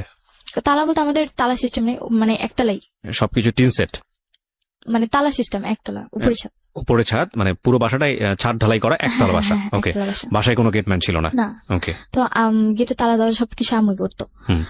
পরে যখন চলে গেছে, এন্ড আমার কাছে খুব খারাপ লাগে। এন্ড আমি কেন, মানে আমার খালার সাথে, আম্মুর নামে লেখা। এটা কি তোমার বাবা বানিয়েছে নাকি তোমার? আমার নানুর জমি ছিল, পরে আম্মুকে দিয়েছে। বাড়িটা তোমাদের? হ্যাঁ, আশেপাশে যে ভাড়া থাকে তারা তোমাদের ভাড়াটিয়া দ্বারা? আশেপাশে ভাড়া বলতে বাড়িটা আমাদের, আশেপাশে যারা থাকে তারাও তাদের মতো বাড়ি আনা। ওকে, ফাইন, ঠিক আছে, সিনারিওটা বুঝতে পারছি আমরা। তারপর? হ্যাঁ, তো আমার কাছে খুবই খারাপ লাগে। এন্ড এই জিনিস, মানে আমি তার সাথে, আমার খালুর সাথে কেন খারাপ আচরণ করি, এর জন্য আম্মু আমার গায়ে হাত তুলে। ওই সময় তখন ওনার সামনে করে নাকি যাওয়ার পরে? উনি যাওয়ার পরে। তো প্রচুর গায়ে হাত তুলে। আমি সহ্য করতে না পারে লাস্ট মোমেন্টে আমি আমার আম্মুকে ধাক্কা মারি, যে তোমার লজ্জা করে না, এত রাতে একটা লোক নিয়ে এসে তুমি থাকতিছো, আবার তুমি আমার গায়ে হাত তুলতিছো। তো আম্মু যে এক ধরনের থাকে, মানে যে ডাল ঘুটটায় যে ইয়াটা থাকে, ডাল ঘুটনি, তো ওইটাতে আমার গায়ে হাত তুলে। এন্ড আমার প্রচুর রাগ হয় যে কেন আমার গায়ে হাত তুলবে, এই যে ওই সময় আমার তোমার guilty টা ভাইরা কি? কোথায় ছিল? আমার ভাইরা ঘুমোচ্ছিল তখন। তখনও ঘুমোচ্ছে? হ্যাঁ, তখনও ঘুমোচ্ছিল। আচ্ছা। তারপর যখন আম্মু আমার গায়ে হাত তুলে মানে আমি চিৎকার চেঁচামেচি করতেছিলাম, দেন আমার বড় মানে আমার মেঝো যে ভাইটা আছে ও উঠে যায়, উঠে প্রচুর ভয় পেয়ে যায় এত রাতে কি হচ্ছে। তো ও আবার খাটের কর্নারে চলে যায়। তো ও আবার আমার ছোট ভাইটাকে কোলে নিয়ে সাইডে গিয়ে বসে থাকে। ছোট জন তো ছোট ছিল, ওকে কোলে নিয়ে বসেছিল সাইডে। এন্ড আমার সাথে খুবই খারাপ আচরণ। এন্ড আম্মু আমাকে মারতে মারতে একবার যে আমার জামা ছিঁড়ে ফেলে। ওকে। জামা ছিঁড়ে আমাকে ঘর থেকে বের করে দেয়, যে বাড়িতে তোর থাকার দরকার নেই, যে মেয়ে কিনা মাকে বুঝবে না, মার প্রবলেম বুঝবে না, সেই মেয়ের এই বাড়িতে থাকার দরকার নেই, তুই বাসা থেকে বের হয়েছে। ওকে। একদিকে আমার জামা ছিঁড়ে গেছে, খুবই খারাপ অবস্থা। এত রাতে কি করে আমাকে বাসা থেকে বের করে দেয়, আমার আরো খারাপ লাগে। আর আমি বাইরে কান্না করতে থাকি। পরে 6টার দিকে ভোর, তখন আমাকে ঘরে ঢুকায়। কটার সময় বের করে দেয় তোমাকে? আমাকে বের করে দেয় তখন মেবি 2:30 বাজে, 2:30 কি 3টার দিকে। ওই 3টার সময় বের করে দিলে তুমি কোথায় ছিলে? বাইরে, গেটের বাইরে দাঁড়িয়েছিলাম। দাঁড়িয়েছিলে মানে 3 ঘন্টা তুমি ওখানে দাঁড়িয়েছিলে? হ্যাঁ, ওখানে দাঁড়িয়েছিলাম। এন্ড এর মধ্যে আশেপাশে কোনো লোকজন ছিল না? আশেপাশে ভোরবেলা এত রাতে তো কেউ থাকে না। তো আমি বাইরে আমাদের যে পিড়াটা ছিল ওখানে বসেছিলাম আমি। তো আম্মু সারা রাত আমাকে মানে কোনো কথাও বলে না, এন্ড রুমের ভিতরে থাকে। পরে আমাকে 6টার দিকে ঘরে ঢুকায়। ঘরে ঢুকানোর পর আমি আম্মুর সাথে আর কোনো কথাই বলি না, একদমই কোনো কথা বলি না, আমি আমার রুমে চলে যাই। তো Can you imagine the situation? Who is right, who is wrong? That is not my point. Point is, বাসায় এরকম একটা ঘটনা ঘটেছে, আমি এই মেয়েটার কথা চিন্তা করছি। আমি বলছি না তার মা রাইট অর রং, আপনারা আপনাদের জায়গা থেকে চিন্তা করবেন। এই মেয়েটা 3টা পর্যন্ত ক্লাস 9-এ পড়ুয়া একটা মেয়ে। যখন অ্যাডোলেসেন্স পিরিয়ড চলে একটা মানুষের, অ্যাডোলেসেন্স পিরিয়ড মারাত্মক বয়সন্ধিকাল, খুবই সেন্সিটিভ একটা টাইম ব্যক্তিত্ব বিকাশের জন্য। এই মেয়েটাকে রাত 3টার সময় বাসা থেকে বের করে দেওয়া হয়েছে এবং সে গেটে 3 ঘন্টা ওখানে বসেছিল। তারপরে বাসায় ঢুকলে ওই বাসাটা তার কাছে কি পিসফুল মনে হবে না জাহান্নাম মনে হবে, এটা আপনি একটু ফিল করার চেষ্টা করেন। ওকে, তারপর যখন ঘরে ঢুকি তো আমি আম্মুর সাথে আর কোনো কথা বলি না। তো পরের দিন আম্মু সকালবেলা মানে নাস্তা বানায় খাওয়া দাওয়া করে চলে যায়, মানে আম্মুর রুমে তালা মেরে চলে যায়। তো আমি ঘুম থেকে উঠি 11টার দিকে, উঠে দেখি যে আম্মুর রুম তালা মারা। এন্ড আমি আমার রুমে, আমার জামা কিন্তু অলরেডি ছিঁড়ে আছে এন্ড চেঞ্জও করতে পারিনি আমি। আম্মু আমাকে জাস্ট গেট খুলে দিয়েছে। ছিল না? হ্যাঁ, স্কুল ছিল, স্কুলে যাওয়া হয়নি। ওকে। তো আমার চেঞ্জ করতে আমি আমার রুমেও যেতে পারিনি। আমার রুমে আমার ড্রেস আপ যা ছিল, তো আমি আমার রুমে জাস্ট শুয়েছিলাম। কি করব কিছু বুঝতে পারতেছিলাম না। তার উপর রাতে এত কাহিনী গেছে, খুব ক্ষুধাও লাগছে আমার তখন। তো তখন এই জিনিস মানে কান্না করতেছিলাম, চিন্তা করতেছিলাম যে কেন আমি এই ফ্যামিলিতে জন্ম নিয়েছি, আমি কেন মরে যাই না। তো পরবর্তীতে আম্মুর সাথে ওই যে কথা বলতো, তা আম্মু তাকে নিয়ে আমার বাসায় আসে। ওই যে ছেলেটার সঙ্গে কথা বলতো সেই ছেলেটা তোমাদের বাসায়? ছেলেটার নাম কি ছিল? ওই ছেলেটার নাম ছিল রাসেল। ওকে। তো ছেলেটার নাম ছিল রাসেল। এন্ড ও আম্মুর সাথে বাসায় আসে। এন্ড আসার পর পরবর্তীতে যখন আম্মু তাকে সবকিছু বলে, এন্ড বলার পর আমার ছোট 2 ভাইকে আমার নানু বাসায় রেখে আম্মু তাকে নিয়ে আমার বাসায় আসে। ওকে। এন্ড আসার পর তাকে বলে যে তুমি যা মেয়েকে বুঝাও। রাসেলকে বলে তোমাকে হ্যাঁ, বোঝানোর আমাকে জন্য? নিয়ে মেয়েকে বুঝাও। তো আমি তো নর্মালি তাকে দেখতে পারতাম না, সহ্য করতে পারতাম না, বিরক্ত লাগতো তার আমার প্রতি। তো তারপর সে বলে যে কি হয়েছে তোমার, কেন তুমি আমার সাথে এরকম খারাপ আচরণ করতেছো। সে আমার রুমে আসার আগে একটা ড্রেস নিয়ে আসে, তো আমি পরে চেঞ্জ করি, তারপর তার সাথে কথা বলি। এন্ড সে আমাকে এমন কিছু জিনিস বুঝায় যে না, তারপর থেকে তার সাথে আমার একটু ভালো লাগা শুরু। তুমি ড্রেস চেঞ্জ করো মানে তার সামনে তুমি ড্রেস চেঞ্জ করো? না, তার সামনে করিনি। সে আমাকে দরজার ফাঁক দিয়ে ড্রেস দিছে, আমি নিয়ে চেঞ্জ করেছি, তারপর তার সাথে কথা বলেছি। ওকে, মানে তোমার অবস্থা এমন ছিল যে তুমি তোমার ড্রেসটা এমন ভাবে ছিঁড়েছিল যে তোটা মানুষের সামনে যাওয়ার মতো না। সামনে যেতে পারবো না। ওকে। তো পরবর্তীতে আম্মু মেবি তাকে অনেক কিছু বলেছে। সে কি বলে? সে এসে বলে যে দেখো, মানুষের লাইফে অনেক ভুল হয়ে থাকে, এন্ড তুমি কিছু মনে করো না, তোমার আম্মু যা করছে ভুলে যাও, আর এরপর থেকে কখনো করবে না, আর তুমি তোমার আম্মুর সাথে নর্মাল হয়ে যাও। ওকে, মানে সে অ্যাপোলজি করে তোমার আম্মুর প্রেক্ষাপটে? হ্যাঁ। তো পরে আমি বললাম যে সে কেন এগুলো করতেছে, আমার তো ভালো লাগে না, এন্ড আমি তো পড়াশোনা করতেছি, সে কেন এগুলো বুঝে না, আমিও তো খারাপ হয়ে যেতে পারি তার এই জিনিসগুলো দেখে। পরে সে বললো যে কেন, তুমি তো বুঝো তাই না, তুমি তো একেবারেও বাচ্চা না, তোমার অলরেডি 13-14 বছর বয়স, তো বুঝো যেহেতু তুমি খারাপ হবে না, এটা আমার তোমার প্রতি বিশ্বাস। আর আমি এটা মনে করি যে তোমার আম্মু যা করছে এরপর থেকে আর কখনো করবে না, সে আমাকে গ্যারান্টি দেয় যে আর কখনো করবে না। তো হয়তোবা সে আম্মুকে বুঝায় যে না, আমি অনেক আপসেট আছি বা অনেক খারাপ মোমেন্টস আছি, তো এই কারণে সে বলে যে বাইরে ঘুরতে নিয়ে যাবে। তো তার 2-3 দিন পর, 2-3 দিন আম্মুর সাথে আমার তেমন একটা কথা হয় না, জাস্ট নর্মালি আম্মু মাঝে মধ্যে যদি জিজ্ঞাসা করে যে যা হয়েছে ভুলে যাও, তো জাস্ট খাওয়া দাওয়া এইটুকুই। ও এগুলো বলে যে যা হয়েছে হয়েছে ভুলে যাও, মানে এক ধরনের ছোটখাটো অ্যাপোলজি তার পক্ষ থেকে ছিল। ওকে, এবং তুমি বুঝতে পারছিলে যে মা খুব খারাপ একটা কাজ করেছে। হ্যাঁ, কাজ করেছে, আর যেহেতু সে বলেছে ভুলে যাও, তো আমি ভাবলাম যে হয়তো বা ভুলে যাওয়াটাই বেটার। এই জিনিসগুলো যত বড় করবো আরো বড় হবে। তো তারপরে তুমি এই রাসেল ছেলেটাকেও তো তুমি বলতে পারতে যে তুমি রাসেল ছেলেটার সঙ্গে মেশা বন্ধ করে দাও। হ্যাঁ, আমি তাকে মানে তার সাথে আমার এরকম কোনো কথা হতো না। আচ্ছা, মানে মার সঙ্গে তুমি এত ইজি ছিল না, এত ইজি ছিলাম না। তো বাবাকে ওই সময়টাতে কি ওই ঘটনার পর কি বাবাকে ওই জানা ছিল? ঘটনার পর আমার মায়ের সাথে বাবার কথা হয়, এন্ড আমার মা আমার বাবাকে আমাকে এমন ভাবে উপস্থাপনা করে যে আমি 4-5টা ছেলের সাথে রিলেশন করতেছি, আমি তাদের সাথে ঘুরতে যেতে যাচ্ছি, বাইরে যেতে যাচ্ছি, আমাকে দিচ্ছে না, এই কারণে আমি আম্মুর সাথে খারাপ আচরণ করতেছি, এন্ড তার গায়ে হাত তুলছি। আমার বাবার কাছে আমার উপস্থাপনাটা ছিল এরকম। ওকে, এটা তুমি পরবর্তীতে গিয়ে জেনেছো? এটা আমি পরবর্তীতে জেনেছি। ফাইন, আমি স্টেপ বাই স্টেপ যাই। তারপর কি হলো? তো তারপর 2-3 দিন পর আমাকে চিড়িয়াখানা ঘুরতে নিয়ে যায়, এন্ড হ্যাঁ রাসেল, আমার আম্মু, আমি, আমার ছোট দু ভাই, তো আমরা সবাই মিলে ঘুরতে যাই। এন্ড ওই দিন যাওয়ার পর আমি আমার আম্মুর সাথে অনেকটা ফ্রি হই, যে না ওই দিন তার আচরণটা অনেক ভালো ছিল, আমার কাছে খুব ভালো লাগে। এন্ড আমি কখনো আমার আম্মুর কান্না সহ্য করি, যাই হোক আমার আম্মু যদি একবার কান্না করে তারপর আমার আর কিছু দরকার নেই। তো পরে রাসেলের সাথে ঘুরতে যাই, এন্ড ওইখানে দেখি যে রাসেল আমাদের ফুল ফ্যামিলিকে খুব ভালোভাবে হোস্ট করতেছে, আই মিন টেক কেয়ার করতেছে, জিনিসটা আমার খুব ভালো লাগে। এন্ড আমার টেক কেয়ারটা খুব বেশি করতেছে। এই ধরনের ব্যাপার কি তুমি তোমার বাবার কাছে কখনো পেয়েছো, যে লাইক তোমার বাবা তোমাদের কোথাও নিয়ে যাও? কখনো কোথাও নিয়ে যায় না আমাদেরকে। আমার যে 13-14 বছর বয়সে আমি কখনো আমার বাবাকে আমাকে মার্কেটে নিয়ে যেতে দেখি। আজকের এই স্টোরিটা is very sensitive story, cause আপনারা বুঝে গেছেন এতক্ষণে যে স্টোরিটা কোন দিকে যাবে। কিন্তু স্টোরি ওই মোমেন্টের জন্য যারা ওয়েট করতেছেন তাদেরকে আমি বলবো যে লিভ দ্য স্টোরি, শোনার দরকার নেই আপনাদেরকে। কজ আজকের স্টোরির লেসনটা একটা মেয়ের বড় হয়ে ওঠা, মেয়ের জায়গাটা একটা ছেলেও হতে পারে, তার বড় হয়ে ওঠা এবং অত্যন্ত গোপনীয় একটা সামাজিক টানাপোড়েন বা ফ্যামিলিগত একটা টানাপোড়েন, সেই জায়গাটাকে তার ব্যক্তিত্ব বিকাশ, সবকিছু মিলিয়ে এটা খুব টাফ অ্যান্ড ভেরি সেন্সিটিভ একটা স্টোরি।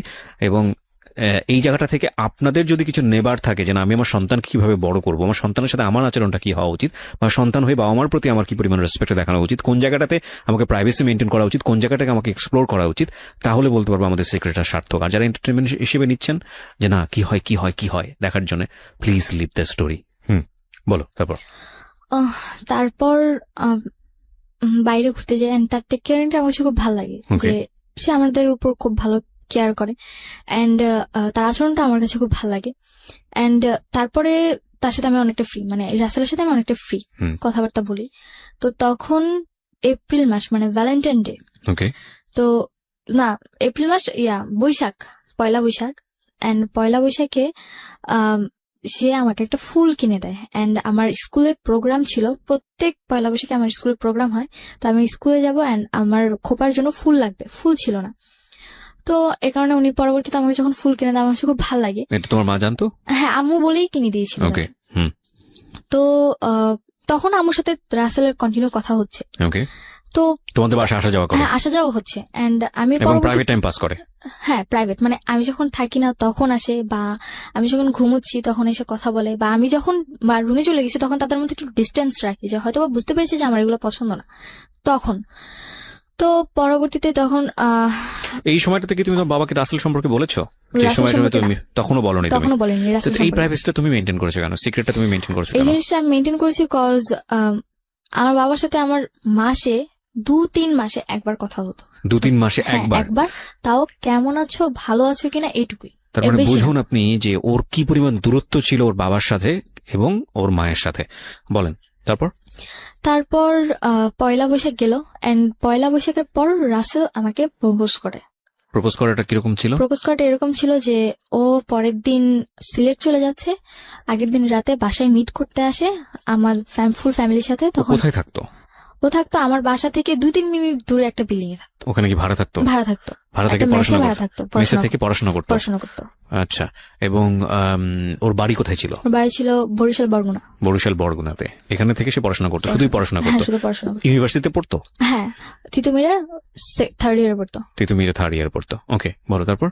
তো তারপরে রাতের বেলা যখন সে আসে তখন সে আমার একটাই কথা বলে যে তুমি যদি কিছু মনে না করো আমি তোমাকে কিছু বলতে চাই। পরে আম্মু তখন আবার বাইরে রান্নার রুমে কিছু তার জন্য আয়োজন করতেছিল। তারপরে জি বলেন। তো পরে বলতেছে যে তুমি তো আমাকে মামা বলে ডাকো, বাট কিছু মনে করো না, তোমাকে আমার খুব ভালো লাগে। তো হয়তো ওই জিনিসটা আমার মধ্যে খুব ভালোভাবে বা যেভাবেই হোক একটা করা নাড়ে, যে না কেউ আমাকে সেকেন্ড টাইম আবার প্রপোজ করেছে। ক্লাস 7 এর পরে? হ্যাঁ, 7 এর পর।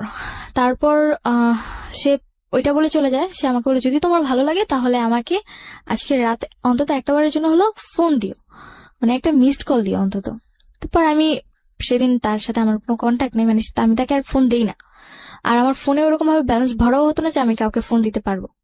তো আমি তাকে আর ফোন দিই না। পরবর্তী দিন সে আমাকে ফোন দেয় সিলেট যাবার পর।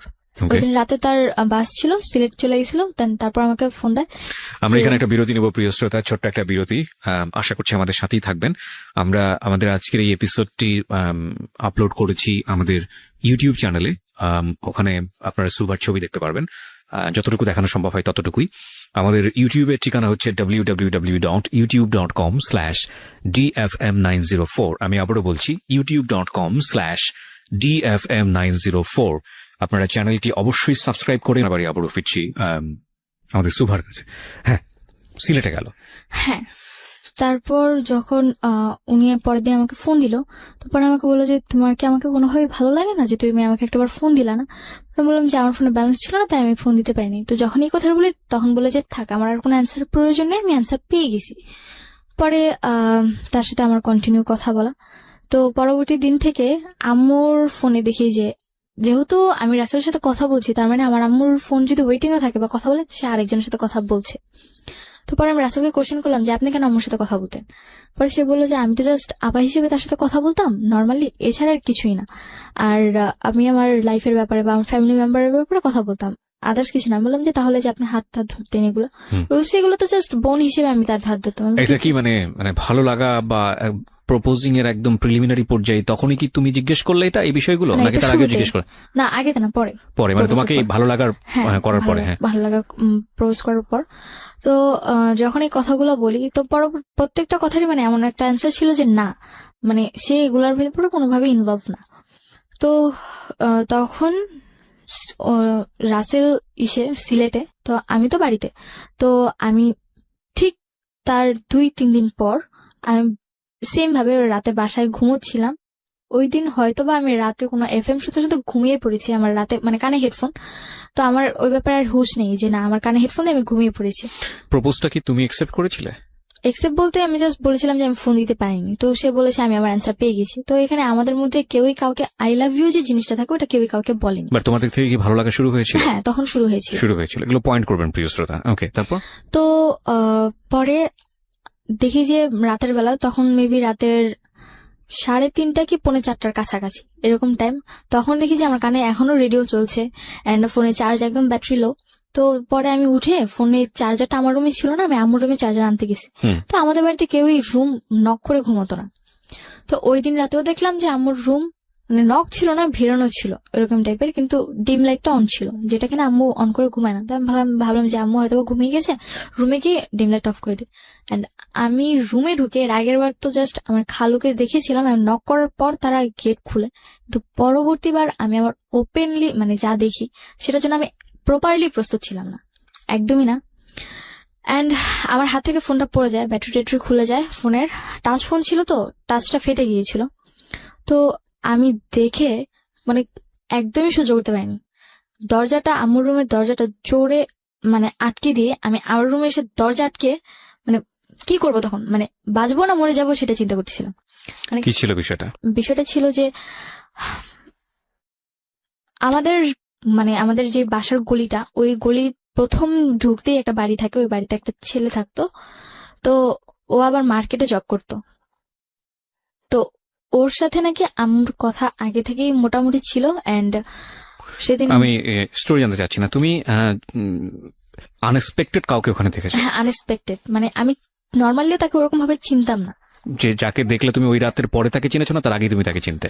পরে চিনেছো।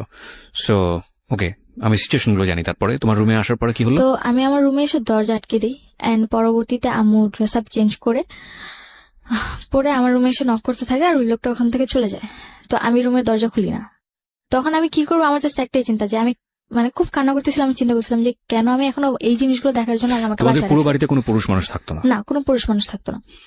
ওকে, তো আমাকে আল্লাহ কেন বাঁচায় রাখছে বা আমি কেন বেঁচে আছি।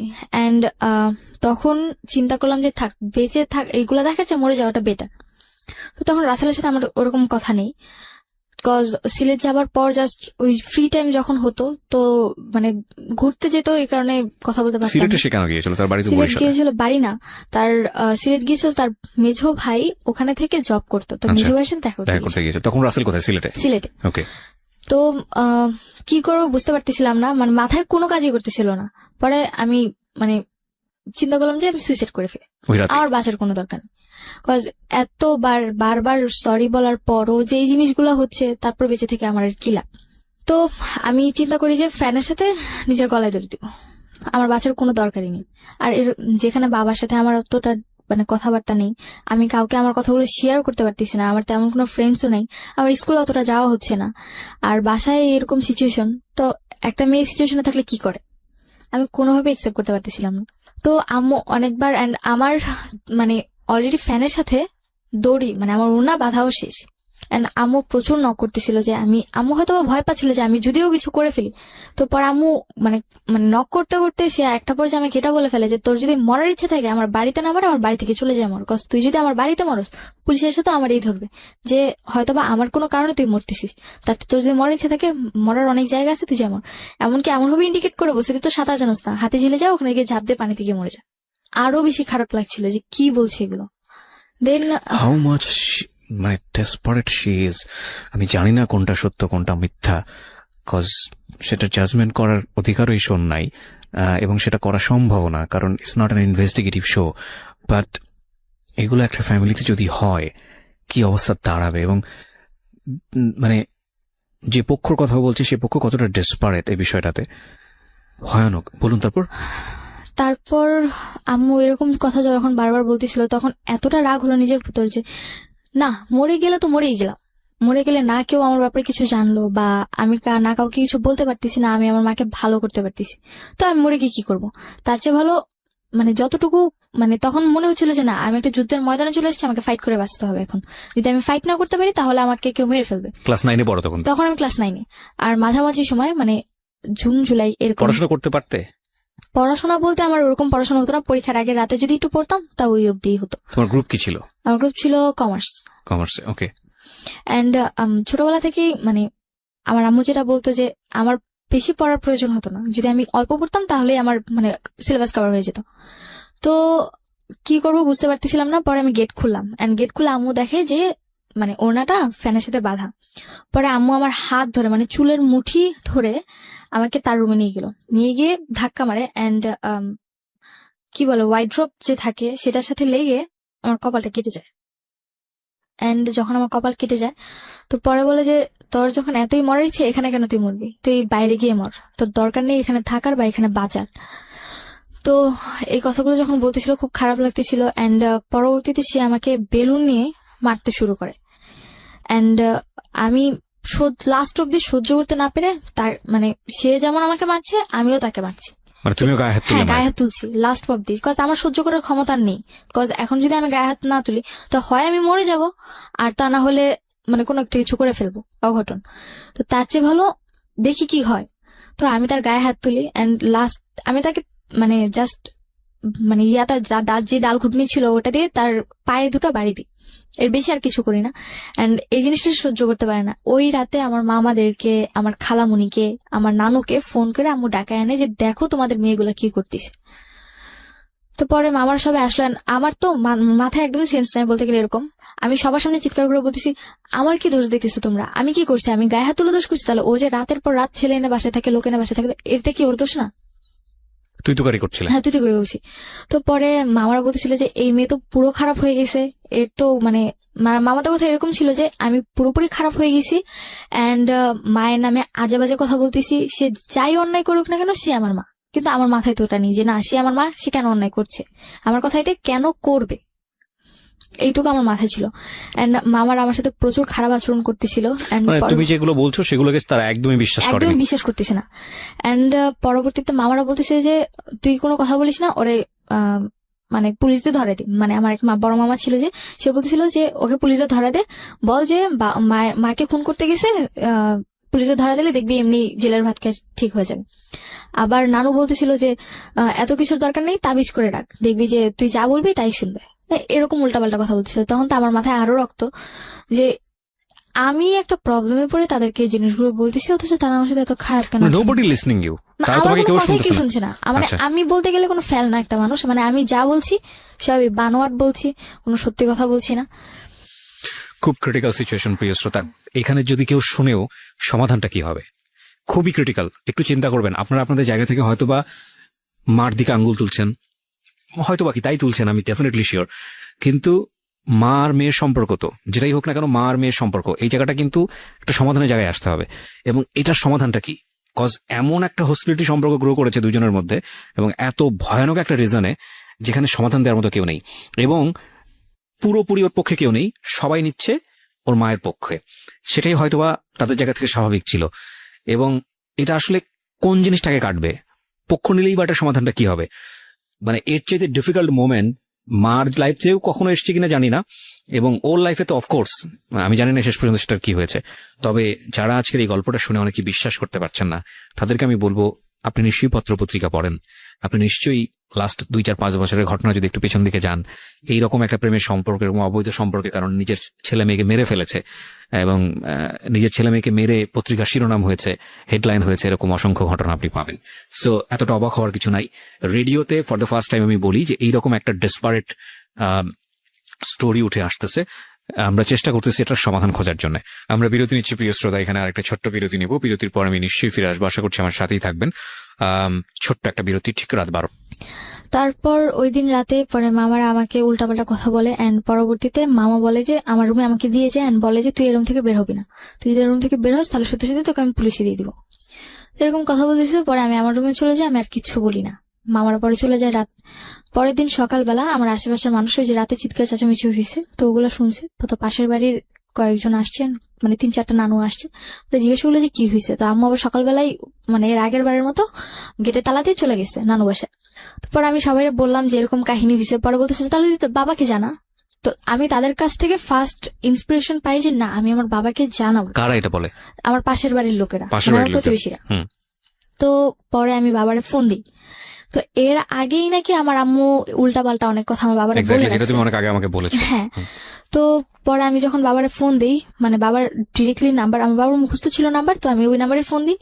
পরে আব্বু আমার ফোন প্রথম কয়েকবার রিসিভ করে, তো আমার কাছে টাকা ছিল না, তো যার কারণে বাইরে ফোন দিলে টাকা বেশি কেটে নেয়। তো পরে আমি আমার নানুর কাছ থেকে, মানে যে পাশের বাড়ির নানু ছিল তার কাছ থেকে 100 টাকা নিয়ে আমার ফোনে লোড করিয়ে তার ফোন দিই। তো এর মধ্যে আমার রাসেলের সাথে কোনো কথা নেই, মানে রাসেলের সাথে আমার কোনো কথা হচ্ছে না টোটালি। তো পরে বাবা আমাকে পরে নেট নাম্বার দিয়ে ফোন দিয়েছে, কি হয়েছে, কেন তুমি এত পাগলামি করতেছো, কেন তুমি তোমার মায়ের গায়ে হাত তুলছো, তুমি কি আমার মেয়ে? আমার বাবা আবার হাজি মানুষ ছিল, উনি 2 বার বড় হজ করেছে আর 18-19 বার ওমরা করেছে। ওকে। তো তার কাছে ছিল এরকম যে আমি পর্দাশীল ভাবে চলবো, আমি কেন মায়ের গায়ে হাত তুলছি, কেন উশৃঙ্খল হয়ে গেছি, কেন ছেলেদের সাথে বাইরে ঘুরতে যাই, অথচ এগুলো কিছুই না। মানে ফোন দিয়ে যে কথাগুলো বলছে, মানে ওগুলো পুরোপুরি অবাক করা ব্যাপার। বলছে তুমি রাত করে, তোমার কি এটা নিজের বাড়ি যে তুমি রাত করে তোমার নিজের আরেকজনের বাড়িতে তুমি লোক নিয়ে আসো? মানে আমি মনে হচ্ছে আকাশ থেকে পড়লাম, আমি বাসায় লোক নিয়ে আসছে মানে কি? পরে বলতেছে যে তোমার মায়ের সাথে আমার কথা হয়েছে, তোমার মা আমাকে সব বলছে। ভাবলাম যে তুমি আমার কথাটা শুনবে, আমার কথাটা শুনবে না। পরে বাবা বলছে যে কি বলতে চাও তুমি বলো। পরে আমি বললাম যে এরকম এরকম ঘটনা হয়েছে, আমি কাউকে আনিনি, এর আগে একবার লোক আনছে, এবার একবার লোক আনছে। তখন আমার মেজাজ খুব গরম ছিল। রাসেল আমার বয়ফ্রেন্ড বা আমার সাথে রিলেশন কিনা এত কিছু সেন্স আমার ছিল না। তুমি রাসেলের নামটা বলেছো? হ্যাঁ, আমি রাসেলের নামটা বলে দিয়েছি যে ও কিন্তু ওর সাথেও কথা বলে। এখানে 3টা মানুষের নাম অলরেডি উঠে আসছে। তারপর আম্মু বলতে, মানে আব্বু আমাকে বলতেছে যে এগুলা কিছুই না, সব ব্যাপারে আমি জানি, তোমাদের এই বয়সে মেয়েরা যে কত খারাপ হতে পারো ওই ব্যাপারে আমার জানা আছে। এই কথা বলে ফোন কেটে দিছে। পরে আমি ফোন দিচ্ছি আর ফোন রিসিভ করেনি, ফোন পিকও করেনি। পরে মানে আম্মু বাসায় আসতেছে, বাসা থেকে এসে খাওয়া দাওয়া করতেছে, মানে আমার ভাইদেরকে নিয়ে আবার চলে যাচ্ছে, কিন্তু আমাকে বাসায় ঢুকতে দিচ্ছে। কোথায় যাচ্ছে সে? নানু বাসায় চলে যাচ্ছে। বাসাটা বাইরে থেকে তালা দাও? তালা দিয়ে চলে যাচ্ছে। তুমি কোথায় তখন? আমি বাইরে। তোমাকে বাসার ভিতরে ঢুকতেই দিচ্ছে না। তোমার নানুর বাড়ি কত দূর ছিল বাসা থেকে? আমার বাসা থেকে 8-9 মিনিটের রাস্তা। ওকে। তো আমাকে বাসায় ঢুকতে দিচ্ছে না। এন্ড ঢাকার কোন এলাকার ঘটনা এটা? এটা বাড্ডা এলাকা। বাড্ডা, ওকে। পরে এর মধ্যে তো তার আগের দিন রাতে আমার মামারা নানুরা এসে আমাকে অনেক কথা বলে গেছে, আমি যেন টোটালি তাদের বাড়িতে না যাই। আমার মামা নানুদের কথা এরকম ছিল, যদি আমি ওই বাড়িতে যাই, যে আমার মামা তো বোনরা আছে, আমারটা শিখে নাকি তারা খারাপ হয়ে যাবে। এন্ড জিনিসগুলো মানে নিজের মধ্যে খুবই খারাপ ভাবে একটা মানে প্রেশার পড়ে যে কি মানে এতটা ডিসপারেট হয়ে গেছিলাম যে আমি সিরিয়াসলি জানতাম না যে কি করব। তখন মেবি বিকালবেলা রাসেল আমাকে ফোন দেয় যে কি হয়েছে, তুমি আবার বাসে কেন ঝামেলা করতেছো? আমি বলি কি আপনি তো বলছিলেন মানে এইভাবে ঝাড়িতে, আপনি তো বলছিলেন ওয়াদা করছিলেন আমার মা কোনোদিন খারাপ কিছু করবে না, এখন কেন এগুলো করতেছে? পরে সেও অবাক যে কি করছে। তখন আমি জানতে পারলাম যে না, আমার মায়ের প্রতি তার একটা উইকনেস আছে। সে বারবার জিজ্ঞেস করতেছিল কি হয়েছে, কেন হয়েছে, কিভাবে হয়েছে, কখন হয়েছে। মানে কিউরিওসিটিটা এমন বেশি ছিল যে আলটিমেটলি তো তার প্রতি কমিটেড ছিল। আমি যে বলতেছি আমারটা এতটা মানে ইম্পর্টেন্ট না, বা আমি যে একটা সিচুয়েশন আছে ওইটা ইম্পর্টেন্ট, শুধু মায়ের বিষয়গুলো জানতে চাচ্ছে। তো পরে আমি তারে বললাম সবটা। পরে সে বললো যে ঠিক আছে আমি আজকে আসতেছি, সে দেখতেছি কি হয়। তখন সে ওখান থেকে সিলেট থেকে রওনা দিয়ে দেয়। তো পরে মেবি তার সাথে আমার কথা হয়, আম্মু আবার তার কথা শুনতো, সে যা বলতো তাই শুনতো। তো পরে রাতের যখন 10টা বাজে, বাই দ্য ওয়ে একটা কোশ্চেন আমি বোধহয় ছেড়ে যাচ্ছি, যে ছেলেটার সাথে এই সম্পর্কটা বা আগের যে ছেলেটাকে নিয়ে তুমি এটা বললা, তাদের ফ্যামিলিতে তুমি চাইলে জানাতে পারতা? তাদের ফ্যামিলিতে জানাতে পারতাম চাইলে, কিন্তু আমি কি করে জানাবো? আমি তো তাদের ফ্যামিলির সাথে অতটা ইন্ট্রোডিউস না। আর আমার কথা আমার ফ্যামিলির কেউই বিশ্বাস করতেছে না, তাদের ফ্যামিলি কি করে বিলিভ করবে? এক্স্যাক্টলি। তুমি তো যখন তোমার মা সম্পর্কে কমপ্লেন গুলো করছো, নিশ্চয়ই কে এসেছিল রুমের মধ্যে সেটা তুমি জানতা। তাদের কথা নিশ্চয়ই তুমি তোমার ফ্যামিলিকে বলতেছিলা, তোমার নানুকে বলতেছিলা, সবাইকে বলতেছিলাম। তখন তারা রেসপন্স? কেউই বিলিভ করতেছিল না। তাদের কথা ছিল এটাই, আম্মু বলতেছে আমি রাতে ঘুমোচ্ছি, ও কার সাথে ফোনে কথা বলছে, ওর মাথা বেরিয়ে গেছে, সে আমার সাথে খারাপ আচরণ করতেছে। How it is possible? মানে যখন তুমি কোন একটা সিচুয়েশন বলতেছো এবং সেই সিচুয়েশনের জন্য কে দায়ী সেটাও তুমি বলতেছো, তখন তো তাদের উচিত ছিল যে ওই ছেলেটাকে ডেকে নিয়ে আসা, বা ওই যার এগেইনস্টে কমপ্লেইন তাকে ডেকে নিয়ে আসা। আমি এটাও বলছিলাম যে তুমি বিশ্বাস না করে তাকে ডেকে নিয়ে আসো, যে একটু আগে আমার বাসায় ছিল। যখন এই কথাগুলো বলতেছি তখন বলতেছি যে দেখছেন মানে আম্মু আমার মামাকে ভাবে বলতেছিল যে দেখছেন কতটা খারাপ হয়ে গেছে, এখন আউটলুক আনা আমার দিয়ে মানে আমার ফাঁসাইতে যেতেছে, এরকম কথা বলতেছি। ও গড, মানে মানুষের মতো একটু হলো সন্দেহ হওয়া উচিত। মানে এতটা ব্লাইন্ড সাপোর্ট কিভাবে আসে? মানে আই এম রিয়েলি কনফিউজ এই জায়গাটায়। ওকে। পরবর্তীতে আমি মামাদের মুখ থেকে এটা শুনতে পারলাম যে আমি নাকি রাতে লোক এনে থাকতাম এন্ড তাদেরকে বলতাম যে আমি যে তাদের সাথে থাকছি এটা না বলে বলবো, তাদেরকে বলে দিব যে তারা যেন আমার মায়ের সাথে এসে থাকছে, এটা যেন তারা সবাই বলে। তাদের মনে আমার মা বাবার মানে আমার মায়ের প্রতি এই বিলিফটা ছিল, তারা এই বিলিফটা করাইছে আমার মা। পরে রাতের 10টার দিকে আমি বাসায় ঢুকে সারাদিন আমার না খাওয়া, আমার সারাদিনও কোনো খাওয়া নেই, রাতে তো অলরেডি ঝামেলা হয়ে গেছে। তো আমি বাসায় ঢুকছি ফ্রিজ থেকে জাস্ট 1 বোতল পানি নিয়ে আমি আমার রুমে এসে ঘুম, কজ সারাদিন অনেক টায়ার্ড ছিলাম। তো ঘুমিয়ে পড়েছি। পরের দিন সকাল 6টার দিকে রাসেল এসে আমাদের গেটে নক করে। আমার গেট খুলে দেয় দেখি অনেকক্ষণ রাসেল আমার সাথে কথা বলে। তখন মানে আমি সহ্য করতে পারতেছিলাম যে রাসেল আমার সাথে কথা বলবে, হয়তো আমি ওর প্রতি অনেকটা উইক হয়ে গেছিলাম। তো আমি সহ্য করতে পারতেছিলাম না, আমি আমার রুমের দরজা নক করে বসে আছি। রাসেল অনেকক্ষণ এসে পরবর্তীতে আমার রুমে নক করে, পরে আমি গেট খুলে দিই। পরে আমাকে নিয়ে গিয়ে বলতেছি যে শোনো, মায়েরা ভুল করতেই পারে, তবুও তো তোমার মা, কিছু মনে করো না। তো আমার আম্মুর সামনে উনি এই কথা বলে। পরবর্তীতে আমার রুমে এসে আমাকে যেটা বলে যে তুমি যেটা করছো ঠিক করছো। আমি ফার্স্ট টাইম তার দিক থেকে একটা ইন্সপিরেশন পাই যে না, সে আমাকে বলছে আমি যেটা করেছি ঠিক করেছি। আমার মায়ের গায়ে হাত তুলেছি, প্রতিবাদ করেছি, তাকে জানিয়েছি মামাদেরকে। হ্যাঁ, তারা বিশ্বাস করছে না তাদের ম্যাটার, কিন্তু বলেছি তো। পরবর্তীতে তো যদি কোনো প্রবলেম হয় আমাকে ব্লেম দিতে পারবে না। তখন আমি রাসেলের কাছ থেকে জিনিসটা পাই। তো পরে রাসেল আমাকে আর কিছু বলে না। তো এরপরে রাসেলের সাথে রাতে আমার কন্টিনিউ কথা হতে থাকে, 2 ঘন্টা 3 ঘন্টা 4 ঘন্টা। তো আম্মুর রুমে কথা বলতো আর আমি আমার রুমে থাকতাম। এন্ড আম্মুর সাথে আমার টোটালি যে মা মেয়ের একটা ক্লোজ রিলেশন থাকে, ওই রিলেশনটা আর নাই। জাস্ট নর্মালি মানে মনে হচ্ছে যে আমি যেন তার বাসায় ভাড়া থাকছি আর সে আমাকে জাস্ট নর্মালি টেক কেয়ার করছে, এইটুকুই। তো পরবর্তীতে দেখি যে মানে প্রথম কয়েকবার জিনিসগুলো দেখতে দেখতে পরে গায়েস হয়ে গেছে যে রাতে তার সাথে এসে থাকছে, সে তার মতো থাকুক, আমি আমার মতো ভালো থাকলেই হয়েছে।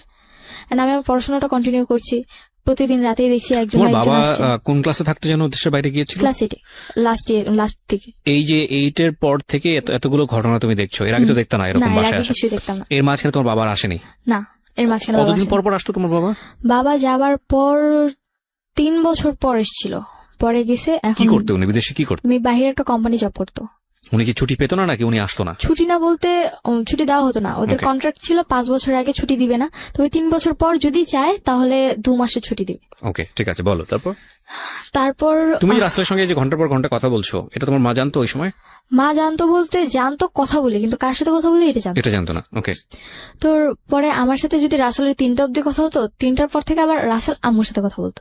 এটা তুমি পরে জেনেছো? পরে জেনেছি, যখন রাসেলকে কোশ্চেন করলাম, পরে রাসেল বলে যে তোমার ব্যাপারে কথা বলতেছি, ওর কথাটা ছিল এরকম। ফাইন, তুমি যে জায়গাটায় ছিলে সেটা হচ্ছে যে তোমার আম্মুর এরপরে এইসব বিষয়গুলো তোমার কাছে তেমন একটা পাত্তা পেত না, তুমি তোমার মতো থাকতো, তোমার মা তোমার তার মতো লাইফ লিড করতো, এবং তুমি সেখানে কি কনফার্ম ছিলে যে এরপরেও এই ধরনের ঘটনা ঘটছিল? হ্যাঁ, এরপরেও হতো। আমি পরে টেক কেয়ার করতাম। তোমাদের রুমটা কি খুব পাশাপাশি ছিল? পাশাপাশি বলতে আমার রুম, তারপর একটা মাঝখানের রুম, তারপর আমার। তো তোমার রুমে একটা গ্যাপ ছিল। ওকে। পরে দেখি যে রাসেল আমাকে ইন্সপিরেশন দিতে থাকে যে তুমি তোমার মায়ের ব্যাপারে প্রতি রাতে এসে থাকে, কেন কিছু বলছো না, তুমি এতদিন কেন আমার এতগুলো কথা বলো নাই, প্রতি রাতেই লোক এসে থাকে, তুমি আবার কোনো লোক ছিল এই লোকটা? কোনো বিশেষ লোক ছিল নাকি র্যান্ডমলি চেঞ্জ হতো? এটা চেঞ্জ আপ বলতে তুমি কয়জন লোকের সঙ্গে জানো? আমি প্রথম দেখেছি 2 জন, পরবর্তীতে আরো 2 জন দেখেছি। ওকে, ঠিক আছে, বলো। হ্যাঁ, তো তারপর তোমাকে কি বলো? কন্টিনিউ 4 জন আসা যাওয়া করতো। পরবর্তী যখন আমি রাসেলের সাথে জিনিসটা প্রথমে শেয়ার করতে চাইনি, পরে ওরা অনেক জোর জবরদস্তির কারণে পরে ওর সাথে যখন শেয়ার করলাম, পরে দেখলাম যে আমি যে ওর কাছে ব্যাপারগুলো শেয়ার করলাম সেই কথাগুলো ওকে আমার আমাকে বলে দিছে, এন্ড তখন তো আমার উপর আরো বেশি টর্চার। তোমার মা এসে কি বললো বিষয়টা নিয়ে? আমার মা এসে, আমি ঘুমিয়েছিলাম, এসে আমার হাত ধরে টেনে তুলছে। পরে আমি বললাম যে কি শুরু করছো তুমি এগুলো, আমাকে এরকম বলতেছে।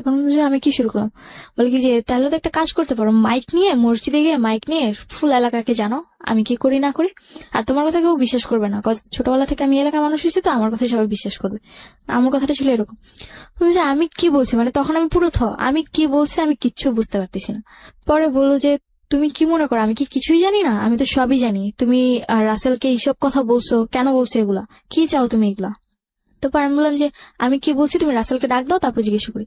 পরে রাসেল আসলো, পরে রাসেল আসার পর আমি জিজ্ঞেস করলাম আমি আপনাকে কি বলছি আর আপনি আমার আম্মুকে কি বলছেন। পরে বললো যে দেখো আমি তো ওরকম ইন্ডিকেট করে কিছু বলিনি তোমার আম্মুকে, জাস্ট এটুকুই বলছি যে কেন উনি এগুলা করে, এগুলো তোমার উপর খারাপ এফেক্ট পড়ে। মানে সে বুঝাচ্ছে যে সে আমার উপর অনেক টেক কেয়ারিং, সে আমার অনেক টেক কেয়ার করে, এই কারণে আম্মুকে বুঝাতে চাইছে, কিন্তু এই জিনিসটা তো আমার উপর ভালোভাবে ইফেক্ট পড়তেছে না। এন্ড তার প্রতি আমার একটা বিশ্বাস হয়ে গেছে যে না, উনি হয়তো আমার টেক কেয়ার করতেছে। দ্যাট মিন্স তুমি কি তাকে তখন লাভ করো? হ্যাঁ, তখন তাকে লাভ করি। তোমাদের দ্বিপাক্ষিক বিষয়টা এরকম মানে মিউচুয়ালি ছিল যে না দুজনকে লাভ করো? হ্যাঁ, দুজনকে লাভ করি, এটা আমাদের মিউচুয়াল ছিল, কিন্তু আমি কখনো সহ্য করতে পারতাম না যে সে আমার আম্মুর সাথে কথা বলে। Biggest mistake, another biggest mistake এর সাইডটা থেকে, কারণ ও কিন্তু জানতো যে রাসেলের সঙ্গে ওর মায়ের এরকম একটা সম্পর্ক আছে, এবং ওর মায়ের জায়গাটা থেকে এটা বিশ্বাস করা খুবই কঠিন যে রাসেলের সঙ্গে তার সম্পর্কটা ভাই ভাইয়ের মতো, কিন্তু তারপরে ও জড়িয়ে গেছে বিকজ অফ ওর এজটা খুব সেন্সিটিভ একটা এজ, ও মাত্র ক্লাস 9-এ পড়ে, এবং ওই সময়টাতে যে ওকে সাপোর্ট দিবে, যে ওর পাশে একটু হলেও দাঁড়াবে, যে ওর সাথে একটু ভালো কথা বলবে, তার প্রতি ও দুর্বল হবে। এই বয়সটা এরকম, এবং সেটাই হয়েছে, এবং ইটস আ বিগেস্ট মিস্টেক। কিন্তু কিছু করার নেই, কারণ ও ধরা, ওর বয়সের কাছে ধরা, এগুলো একটু খেয়াল রাখতে হবে। হ্যাঁ, এটা অ্যানাদার পয়েন্ট। ওকে, বলেন। তারপর রাসেলের সাথে আমার ঘোরাফেরা এরকম চলতেছে। তো একদিন আম্মু জানতে পারে যে আমি রাসেলের সাথে বাইরে ঘুরতে গেছি, এন্ড বাসায় আসার পর আম্মু যখন জিজ্ঞেস করলো কোথায় গেছিলাম, পরে আমি বললাম যে বাইরে গেছিলাম। আমি মিথ্যে বলি আম্মুকে, পরে আম্মু বলে যে আমি তো জানি তুমি রাসেলের সাথে বাইরে গেছো। আমি অবাক হয়ে যাই, কি করে জানলাম। পরে রাসেল এসে আম্মুকে কোনোভাবে ম্যানেজ করে। তো রাসেলকে আম্মু এতটাই বিশ্বাস করতো যে রাসেল যদি বলতো যে না আমি আপনার মেয়েকে নিয়ে পালিয়ে গেছি, তারপরে যদি এসে বলতো যে না আমি ওকে জাস্ট নর্মালি দেখতে নিয়ে গেছি জায়গাটা, ওটাই বিশ্বাস করতো আমার আম্মু। তো এতটা বিলিভ করতো। আর এর মধ্যে তো 4-5 জনের সাথে আমার অলরেডি রিলেশন চলতেছে, তাও রাতে। তুমি রাসেলের সাথে শেয়ার করতে? হ্যাঁ, এগুলো আমি রাসেলের সাথে, এরপর থেকে আমি আমার টোটালি সবকিছু ওর সাথে শেয়ার করতাম। তো রাসেল এগুলো জানার পরে কি বলতো? জানার পর ওর সাথে যদি আমার সাথে কথা হইতো, মানে আমার পরবর্তীতে আমাদের রিলেশনে যখন 6-7 মাস কেটে গেছে, তখন এরকম চলতে থাকে। পরবর্তীতে আমার জিনিসগুলো খুব মানে করার না খারাপ ভাবে যে তোমার সাথে আমার রিলেশন, আমার একটা গার্লফ্রেন্ড বয়ফ্রেন্ড নর্মালি যতটুকু কথা বলা দরকার তাদের নিজেদের ব্যাপারে, সেই জায়গায় কিনা আমরা 4-5 ঘন্টা শুধুমাত্র আমার মায়ের ব্যাপার নিয়েই কথা বলি। তখন তুমি জিনিসগুলো অ্যাভয়েড করার চেষ্টা করতে, যে আমি এগুলো অ্যাভয়েড করি, কিন্তু দেখতাম যে আমি যত অ্যাভয়েড করতেছি ও ততই বেশি আমার প্রতি আরো মানে রাগ দেখাচ্ছে, শুনতে চাচ্ছে, আমার সাথে কথা বলতো না, যে কেন তুমি তোমার মায়ের ব্যাপারে আমাকে বলছো। মানে বিষয়টা তোমাদের সম্পর্কটা এমন ছিল যে কাল রাতে বাসায় কি হয়েছে সেটা তোমার বয়ফ্রেন্ডের সাথে শেয়ার করা, এটাই মূল এজেন্ডা। হ্যাঁ, এটাই মূল এজেন্ডা। আমি এখানে একটা বিষয় একটু ইন্টারাপ্ট করি প্রিয় শ্রোতা। আজকে যে স্টোরিটা আমরা এখানে প্রচার করছি সেখানে ওর সামাজিকতার কথা চিন্তা করে, এবং এই ধরনের স্টোরিতে শুধু সামাজিকতা না, যাতে করে এটা একটা স্বাভাবিক পার্সপেক্টিভ থেকেও ওর নাম এখানে অন্য নাম ব্যবহার করা হয়েছে, ওর আসল নাম প্রকাশ করা হয়নি। ওর ভোকালটা যেটা আপনারা শুনতে পাচ্ছেন ওটা রিয়েল ভোকাল না, এটা আমরা রেডিও এন্ড থেকে চেঞ্জ করে দিয়েছি। দিস ইজ রেকর্ডেড স্টোরি, আমরা রেডিও এন্ড থেকে এটা চেঞ্জ করেছি।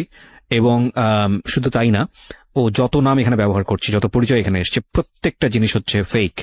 শুধুমাত্র স্টোরিটা ও যেভাবে বলছে ওর জায়গা থেকে রিয়েল, এবং যাতে করে ওর সামাজিকতায় কোনো সমস্যা না হয় সেজন্যই এই নামগুলো বা ওর ভোকালটা সবকিছু চেঞ্জ করা হয়েছে, এবং যাতে করে ওর সামাজিকতায় কোনো সমস্যা না হয়। আমরা মূল ঘটনা থেকে কি শিক্ষা নিব সেটাই হচ্ছে বিষয়, সেজন্য মূল ঘটনার দিকে আপনারা ফোকাস করুন। ও কে, কোন এলাকা থেকে আসছে, কি এটা ফাইন্ড আউট করবেন না, ঠিক আছে? ওকে, বলো তারপর।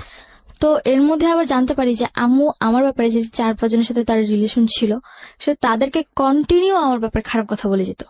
শুধু তাই না, আমার নানু বাড়িতে গেলে আমার টপিক থাকতো খারাপ ব্যাপার। আমার বাবার সাথে তো প্রতি রাতে, মানে যদি মানে আল্লাহ 30 দিন যদি আমার বাবার সাথে তার কথা হতো, প্রতি রাতে আমার বাজে টপিক নিয়ে আব্বুর সাথে কথা হতো। এন্ড আস্তে আস্তে আব্বুর মনটা বিষিয়ে তুলেছে যেটাকে বলে। হ্যাঁ, তো তুলতে তুলতে এমন একটা পর্যায়ে চলে গেছে যে আমার সাথে বাবা টোটালি কথা বলতে চায় না। এন্ড আমি পুরোপুরি খারাপ হয়ে গেছি, মানে খারাপ কি তার চেয়েও খারাপ হয়ে গেছে আমার বাবার কাছে। এটা আমি তো তার কথা, আমি একটা হাজি মানুষ হয়ে কেন এরকম একটা খারাপ মেয়ে পেটে ধরছি, কেন জন্ম দিছি, তো এটা হচ্ছে মূল কথা। আমার মায়ের মানে বাবা মাকে এটা বলতো, এন্ড মাঝে মধ্যে এটাও বলতো যে ওই যে বান মেরে যে মানুষ মেরে ফেলে, আমার বাবা বলতো যে তোকে ওকে মেরে ফেল, তারপরে বাঁচা রেখে কি লাভ। তো তারপরে রাসেলের সাথে যখন আমাদের রিলেশনটা 8 মাসের কাছাকাছি চলে আসলো, এরপরে দেখলাম যে না, আমার সাথে যতটা ওর ওঠা বসা কথাবার্তা তার চেয়ে বেশি আমার আম্মুর সাথে ঘনিষ্ঠতা। আমার বাসায় আসলে আমি আবার তখন কোচিং করতাম, তো আমি যেটুকু টাইম কোচিং এ থাকতাম ওইটুকু টাইম আমার বাসায় থাকতো, আমি আসার আগে চলে যেত। এটা আমি আমার ভাইয়ের কাছ থেকে শুনি। পরবর্তীতে আবার দেখলাম যে আমি যদি স্কুলে যাই, আমার স্কুল থাকতো মানে 7টা থেকে 7:30 থেকে পিটি শুরু হয়ে যেত, তা আমাকে 7টার মধ্যে উপস্থিত থাকতে হতো, 6:30 থেকে বাসা থেকে বেরিয়ে যেতাম। তখনও আমার বাসায় আসতো, আর আমার স্কুল ছুটি হতো 1:15-তে, আমার আস্তে আস্তে বাসা যেতে যেতে এরকম 1:45 বেজে যেত, তার আগেও চলে যেত বাসা থেকে। এই জিনিসগুলো আমার খুবই খারাপ লাগে। এন্ড পরবর্তীতে রাসেলের ম্যাটার নিয়ে প্লাস বাদবাকি যে ম্যাটার গুলো ছিল ওগুলা নিয়ে আম্মুর সাথে আমার তর্ক লাগতে থাকে। তো পরবর্তীতে আম্মু বলে যে তাহলে তোর বাসায় খাওয়া দাওয়া বন্ধ, তুই বাসায় খাওয়া দাওয়া করবি না, জাস্ট তোরে থাকতে দিলাম দয়া করে আমার বাড়ি দেখে। আর কথায় কথায় আমাকে শুনতে হতো এটা তার বাড়ি, মানে বাড়িটা তো আসলে ওনার নামে হ্যাঁ ছিল। ওনার নাম। আর কথা বলতে একটাই যে এটা তোর বাবার বাড়ি না, যে তুই তোর নিজের পছন্দ মতো চলবি আর তুই তোর কথাগুলো বলবি, আমি এগুলো শুনবো। Another important point, প্রিয় শ্রোতা, যে এখানে বাবার শক্ত হওয়ার সুযোগ ছিল কিনা আদৌ? আচ্ছা, তোমার বাবার কি এতটুকু সামর্থ্য ছিল না সে নিজে একটা বাড়ি করে, বা তারপর তোমার না। মার উপর অর্থনৈতিকভাবে ডিপেন্ড ছিল? আমার বাবা বলতে গেলে গ্রামে বাবার প্রচুর সম্পত্তি জায়গা আছে, কিন্তু ঢাকার মেয়ে বাবা পছন্দ করে, সেক্ষেত্রে আমার মায়ের বাড়ি ছিল, এই কারণে বাবা মোটামুটি উইক ছিল আমার মায়ের প্রতি। ওকে, ঠিক আছে, বলো। তারপর জিনিসগুলো মানতে পারি না। তো একদিন রাসেল অসুস্থ থাকে, তো এর মধ্যে আমাদের রিলেশনটা এরকমই চলতে থাকে। ওর সাথে আমার প্রতিদিন ঝগড়া হতো, কেন আম্মুর সাথে কথা বলে, আর আম্মুর সাথে তো আমার প্রত্যেক দিন ঝগড়া হতে, আর কোনো না কোনো কারণে প্রতিদিন আমার 2-1টা থাপ্পড় খেতেই হবে। আর হ্যাঁ, আর গালাগালির তো কোনো লিমিটই ছিল না। খেতে বসতে গালি শুনতে হতো, ঘুমোতে গেলে গালি শুনতে হতো, মানে এত নিম্ন স্তরের গালিগুলো মানে চলে গেছিল যে তার কাছ থেকে শুনে শুনে মনে হচ্ছে যেন ওই জিনিসগুলো এখন আমি রিপিট করছি। আর মানে খারাপ, মানে খুব খারাপ সেন্সেশন, মানে নিজে সবসময় একটা জিনিস চিন্তা করতাম যে কেন এই ফ্যামিলিতেই বা জন্ম নিলাম, বা কেনই বা এগুলো আমি সহ্য করছি। তো তারপরে যখন আমি অতিরিক্ত উইক হয়ে পড়ি রাসেলের উপর, তো আমি টোটালি ওর না করে যে তুমি আমার মায়ের সাথে টোটালি কোনো কন্ট্যাক্ট করতে পারবে না। এবার তোমার বোন হোক, মা হোক, বাপ হোক, চাচা হোক, যাই হোক না কেন, বা তোমার আত্মীয় রক্তের কেউ হোক, তুমি কারোর সাথে, আমি ছাড়া দুনিয়া সবার সাথে যোগাযোগ করে একমাত্র আমার মা ছাড়া। আর আমার মায়ের প্রতি আমার এমন একটা ঘৃণা নিজের মধ্যে জন্মে গেল যে আমি দুনিয়ার একটা নিকৃষ্ট মানুষকে সহ্য করতে পারবো, কিন্তু তাকে করতে পারবো না। ওকে ওকে। তো মায়ের তো অলরেডি এরকম রিলেশন চলছে, তো এরপরে বাসায় আসাটা মানে 2-3 জনের বাসায় আসা বন্ধ হয়, কিন্তু আম্মু পরবর্তী থেকে তাদের বাসায় যাওয়া শুরু করে, বা বাইরে আউটসাইডে দেখা করা, মিট করা শুরু করে। এটা তুমি জানলা কিভাবে? এটা জানতে পেরেছি রাসেল একবার আম্মুকে ফলো করেছিল, তারপর জানতে পেরেছি রাসেল তোমাকে ইনফরমেশনটা দেয়। হ্যাঁ, রাসেল ইনফরমেশন দেয়। আর আম্মু যে কথা বলতো, পরবর্তীতে আরেকটা এখানে মাঝখানে একটা ঘটনা ঘটেছে, সেটা হচ্ছে যে একবার আম্মুর সাথে এরকম ঝগড়া হওয়ার কারণে তো আমি নাকি, বাবা আম্মুকে বলে যে যেহেতু তোর মেয়ে এতই খারাপ হয়ে গেছে, তাহলে তুই ওকে কেন আলাদা রুমে থাকতে দিচ্ছিস? তার মানে ও বাইরে থেকে লোক এনে রাতের পর রাত বাসায় থাকছে, তুই কেন এটা মেনে নিচ্ছিস? তাহলে ওকে রুম ছেড়ে দিতে বল, তুই তোর রুমে মাটিতে ফ্লোরে ওরে থাকতে দিবি, যদি থাকতে হয় থাকবে, না তো বাসা ছেড়ে চলে যাবে, কজ এটা তোর বাড়ি। তো আম্মু আব্বুর কথা শুনে আমাকে আমার রুম থেকে চলে আসতে বলে, তো আমি পরবর্তীতে আমার রুমটা ছেড়ে দিয়ে আমি আম্মুর রুমে ফ্লোরে বেড করে ঘুমোতাম। তো তখন তো রাতে আমার আবার মানে ক্লাস 6 থেকে রাত জাগার একটু স্বভাব ছিল, আমি রাতে এফএম শুনতাম। তো আম্মু রাতে কি বলতো, কানে এফএম থাকলেও যদি আমি এফএম অফ করে দিই পাশে গিয়ে বলতে শুনতাম। তো আম্মু আবার মাঝে মধ্যে করতো কি, মানে অনেক নেগেটিভ আর ন্যারো মাইন্ডের কথা বলতো। তো আমি ওগুলো শুনছি কিনা হয়তো অপোজিট সাইড থেকে তাকে জিজ্ঞেস করতে যে তোমার মেয়েগুলো শুনছি কিনা দেখো তুমি। তো তখন আবার আমাকে ডাক দিত যে সুভা তুমি কি আমার কথা শুনছো? তো যখন এরকম ডাক দিত তখন আমি না শোনার ভান করে বসে থাকতাম, তার মানে আমার কানে হেডফোন আছে, আমি তার কথা শুনছি। নেগেটিভ ন্যারো বলতে হাজবেন্ড ওয়াইফের যেমন কথা। Okay we got understood. হ্যাঁ, তো এই জিনিসগুলো আমি টোটালি মানে যখন কথাগুলো শুনতাম মানে খুবই খারাপ লাগতো, টলারেট একদমই করতে পারতাম না। চিন্তা করতাম যে কেন আমাকে ওই রুম থেকে এই রুমে নিয়ে আসছে। তো এরকম তখন আমার 9-এর লাস্ট এক্সাম বলতে মানে এক্সামের লাস্ট এক্সাম ছিল, তারপরে 2 দিন পর রেজাল্ট দিয়ে দিবে। ডিসেম্বর মাস ছিল তখন, আমি টোটালি সহ্য করতে পারি না। দেন আম্মু লাস্টের দিকে আম্মুর সাথে আমার আবার ঝগড়া হয় কোন একটা ম্যাটার নিয়ে, বলতে গেলে যে আমি কোচিং গেছি, রাত করে বাড়ি ফিরছি। ওই দিন আমার কোচিং এ অনুষ্ঠানও ছিল, তো ওই জায়গায় আমার লেট হয়ে গেছে। প্লাস ওখান থেকে আসার সময় রাসেলের সাথে দেখা করে আসতে গিয়ে আমার একটু লেট হয়ে গেছে, মানে 9:30টার কাছাকাছি চলে গেছে। তো আমাদের এলাকাটা এরকম যে 9:30টার পর বা 10টা থেকে কোনো মেয়ে বাড়িতে ফিরলো তাকে নিয়ে অনেক বাজে মন্তব্য করা হয়। তো আম্মু ওইটা আমার সাথে চিল্লাচিল্লি করতে থাকে। পরে আমি আম্মুরে মানে আমার সাথে তো আম্মুর কোনো ভালো রিলেশনই নেই, আর আম্মু যদি আমাকে কোনো কথা বলে আমি প্রত্যেকটা কথার বাজে অ্যান্সার দিই। ওকে, কজ তার কাছ থেকে সুন্দর এখন আমার অভ্যাস হয়ে গেছে। তো পরে আম্মু আমাকে জিজ্ঞেস করে এত রাত করে কেন তুমি বাসায় আসছো? পরে আমি বললাম যে আমি যদি রাত করে বাসায় ফিরি বা আমি যদি কোথাও থেকে ঘুরেও এসে বাসায় ফিরি, তুমি তো আমার বাবাকে এটাই বলবে যে না আমি আরেকটা লোকের সাথে থেকে আসছি, তাই না? তুমি যেটা মনে করো সেটাই। আমার অ্যান্সারটা ছিল এরকম। আর আমি রাত করে বাড়ি ফিরলে আম্মু প্রত্যেকটা দিন বাবাকে একটা কথা বলতো যে তোমার মেয়ের এমন একটা চাহিদা হয়ে গেছে, মানে এত খারাপ কথা বলতো যে ওরা এখন ঘরে রাখা দেয়, এমন কিছু কিছু কথা বলতো যে বা হাজব্যান্ড ওয়াইফ কথা বলতে পারে, কিন্তু যখন একটা মেয়ের টপিক নিয়ে কথা বলে মায়ের কিন্তু উচিত যে না মেয়ের টপিকটি একটু মানে নিজের মধ্যে রাখা, কিন্তু সে কোনোটা রাখতো না, আরো বেশি করে বলতো।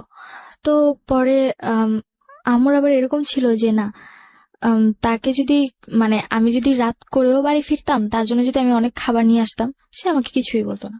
ওকে, সো তুমি কনভিন্স করার জন্য মাঝে মাঝে খাবার নিয়ে আসতে? হ্যাঁ, আমি বাইরে গেছি, হয়তো বা আসতে লেট হয়ে গেছে, তার জন্য যদি খাবার নিয়ে আসতাম সে আমাকে কখনোই। এই সময়টা তুমি কি করতে?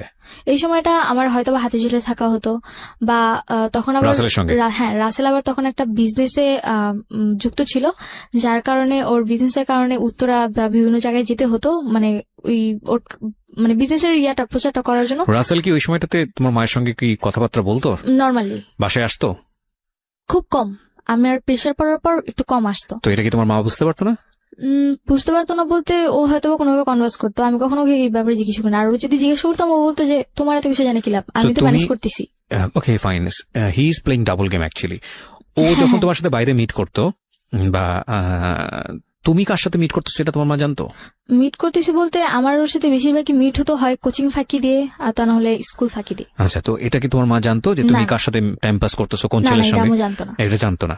আচ্ছা, তো তুমি বলছিলে রাত করে বাড়ি ফেরা, কটার দিকে ফিরতে সর্বোচ্চ রাত হলে? আমার সর্বোচ্চ 9:30টার অবধি কখনো যাইনি। 9:30? তোমার তখন বয়স ক্লাস 9-এ পড়ো তুমি? তখন আমি 15। মানে তুমি কোন ক্লাসে পড়ো তখন? 10-এর ফার্স্টে। ক্লাস 9:30 অনেক রাত। হ্যাঁ অনেক রাত। বলো। তো পরে যখন আম্মু আমার উপর চিৎকার চেঁচামেচি করতো, তো আমি বলতাম যে তুমি করলে দোষ না আমি করলে দোষ, মানে আমার কথাটা এরকম ছিল। রিপিট দ্য সেন্টেন্স, বলো। যে তুমি করলে দোষ না আমি করলে দোষ। So ultimate lesson of the story is here. এইখানেই হলো লেসন, এবং এটা আরো কত বড় দিকে যাবে সেটাই হচ্ছে দেখার বিষয়। এই লাইনটা একটু মাথায় রাখেন, কারণ একটা কথা আমরা সবসময় বলি, শিশুকে যে পরিবেশে বড় করছেন সে সেই রকমই হবে বা তার চেয়ে ভয়ানক হতে পারে। ওকে, হ্যাঁ। তো যখন আম্মুর সাথে এরকম তর্ক বিতর্ক যেত, তো তার সাথে আমার মানে এরকম কন্টিনিউ এরপর থেকে প্রতিদিনই প্রায় তার সাথে আমার মারামারি হতো, মানে সে আমাকে মারতো আমি তাকে মারতাম, তারপর সে আমাকে বকাবকি করতো। সো ন্যাস্টি না?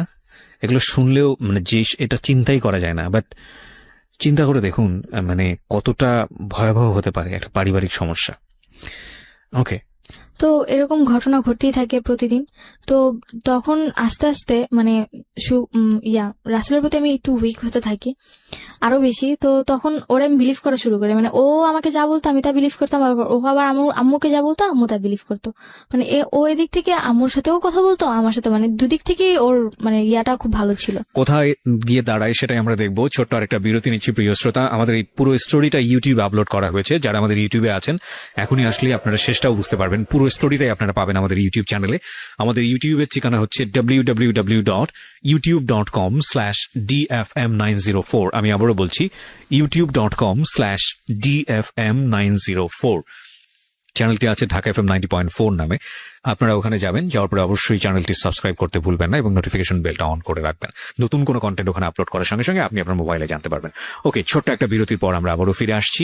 আজকের এই স্টোরিটি পারিবারিক একেবারে গোপনতম সমস্যা, সেটা একটা শিশুর বিকাশ এবং একটা শিশুর, বিশেষ করে একটা মেয়ে শিশুর। আর আমি জানি না ওর ভাই তো একেবারেই ছোট ছিল, ওদের মানসিকতায় কোনো ধরনের কোনো প্রভাব পড়ছে কিনা, বাট এটা যদি কন্টিনিউয়াসলি চলতে থাকে তাহলে এটা কত ভয়াবহ রকমের একটা মানসিকভাবে বাধাগ্রস্ত করতে পারে তাদেরকে, ব্যক্তিত্ব বিকাশের জন্য কত ভয়ানক হতে পারে এটা একটু চিন্তা করে দেখুন। এবং সেই জায়গাটা থেকে আপনাদের নিজেদের সচেতন হওয়ার একটা প্রয়োজন আছে বলে আমরা মনে করি। এরকম একটা বিষয় নিয়ে আমাদের সমাজে, আমাদের মিডিয়াতে বা অন্য কোথাও খুব বেশি এত ব্রডলি ডিসকাস হয় না। আমরা এটা সামাজিকভাবে এটাকে ট্যাবু মনে করি, কিন্তু একটা মানুষের সুস্থভাবে বিকাশের জন্য আমরা আজকে যে ধরনের কন্টেন্ট এন্টারটেইনমেন্টের জায়গা থেকে পাচ্ছি বা যেসব বিষয় নিয়ে আমরা কথা বলি, যেসব বিষয় আমরা এন্টারটেইনমেন্ট জায়গাটা থেকে নিয়ে আসি, সেসব বিষয়গুলো আমাদের কোনো না কোনো ভাবে আমাদেরকে এন্টারটেইন করে। এবং আমরা মনে করি আমাদের এই ইনফরমেশন সহজলভ্যতার যুগে আমাদের এই ধরনের বিষয়গুলো নিয়ে এক ধরনের সাইকিয়াট্রিক ট্রিটমেন্ট হওয়া উচিত, এক ধরনের সচেতন হওয়া উচিত যে মারা সন্তানদেরকে কিভাবে বড় করবে বা সন্তানরা মাদের সাথে কিভাবে আচরণ করবে বা অভিভাবকের সাথে কিভাবে আচরণ করবে। প্রত্যেকেরই প্রাইভেসি লাইফ আছে, প্রত্যেকেরই আছে প্রিয় শ্রোতা, আমি ডেফিনেটলি শিওর প্রত্যেকেরই আছে, আমরা কেউই মহামানব নই। এবং সেই প্রাইভেট লাইফটা আমরা আমাদের সন্তানের সামনে কিভাবে এক্সারসাইজ করব বা আদৌ এক্সারসাইজ করবো কি করবো, তুমিও তোমার মাও করছে, তুমিও করছে, সে গালি দিচ্ছে, তুমিও গালি দিচ্ছ, হ্যাঁ, র্যান্ডমলি চলছিল। তারপর তো এরকম ভাবে আমার বড় মামা আমার ফ্যামিলির প্রতি একটু বেশি টেক কেয়ারিং ছিল, তো উনি প্রায় আমাদের ঝগড়া মিটাতে আসতো। তো এক পর্যায়ে মামা কন্টিনিউ আস্তে আস্তে হয়তো ওনার কোনো না কোনো ভাবে কোনো বাজে একটা দিক পড়ে। তো পরে আমার বড় মামা কন্টিনিউয়াসলি আসতেছিল। হ্যাঁ, কন্টিনিউ আসতে। কেন আসতেছিল? এই যে আমাদের ঝগড়া সামাতে বা আমাদের ফ্যামিলি এখন কেমন আছে এইসব ব্যাপারে। উনি কি বিবাহিত ছিল? হ্যাঁ, উনি ম্যারিড ছিল। ওকে, ওনার বাচ্চা কাচ্চা ছিল? বিয়েও হয়েছে। বিয়ে হয়ে গেছে। ওকে। তো পরবর্তীতে বড় মামা মানে কি পরিবারের সবার বড়? হ্যাঁ, আমার মায়ের ফ্যামিলিতে তারা 7 ভাই বোন, তাদের মধ্যে সবার বড়। ওকে। তো পরে আমার বড় মামাকে আমার মা খুব বিলিভ করতো। তো একদিন বড় মামা বলে যে, দেখ তোর ফ্যামিলিতে তো ঝামেলা, তার চেয়ে ভালো আমি আমার বাড়িতে নিয়ে যাই সুভাকে, ওকে কয়েকদিন আমার বাড়িতে রেখে পরে তোরা আমার বাসায় আবার দিয়ে যাবো। তো পরে মামার 2টা বিয়ে হয়েছে, একটা থাকে ধানমন্ডি আর একটা থাকে মানে আমাদের এলাকাতে। তো মামা বলছে যে আমাদের এলাকা থাকলে যে কোনো সময় তোর বাসায় চলে আসতে পারবে, তার চেয়ে বলে আমি ওকে ধানমন্ডি নিয়ে যাই।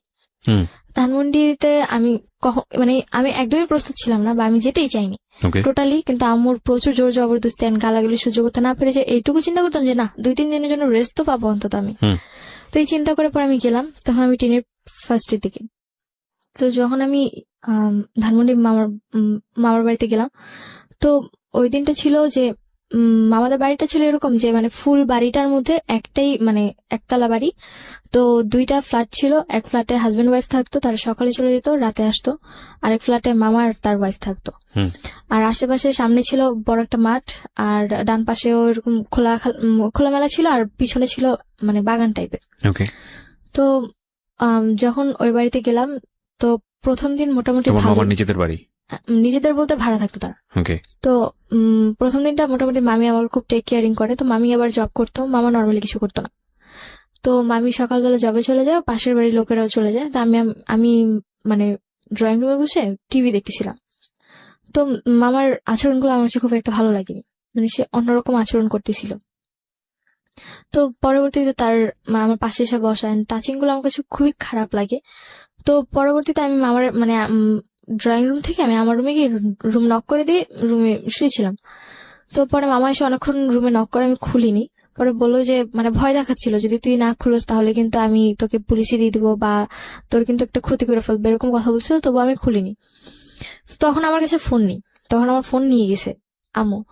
তো পরে আম্মুর সাথে কথা হচ্ছিল, পরে মামা ভেবে আম্মুরে ফোন দিছে যে তোর মেয়ে এত বেয়াদব যে কোনো কথাও শুনে না, আমাদের এখানে এসে খারাপ আচরণ করতেছে। আমি রুমে বসে কথাগুলো শুনতেছি, আম্মু কি বলছে সেটা তো আমি জানি না।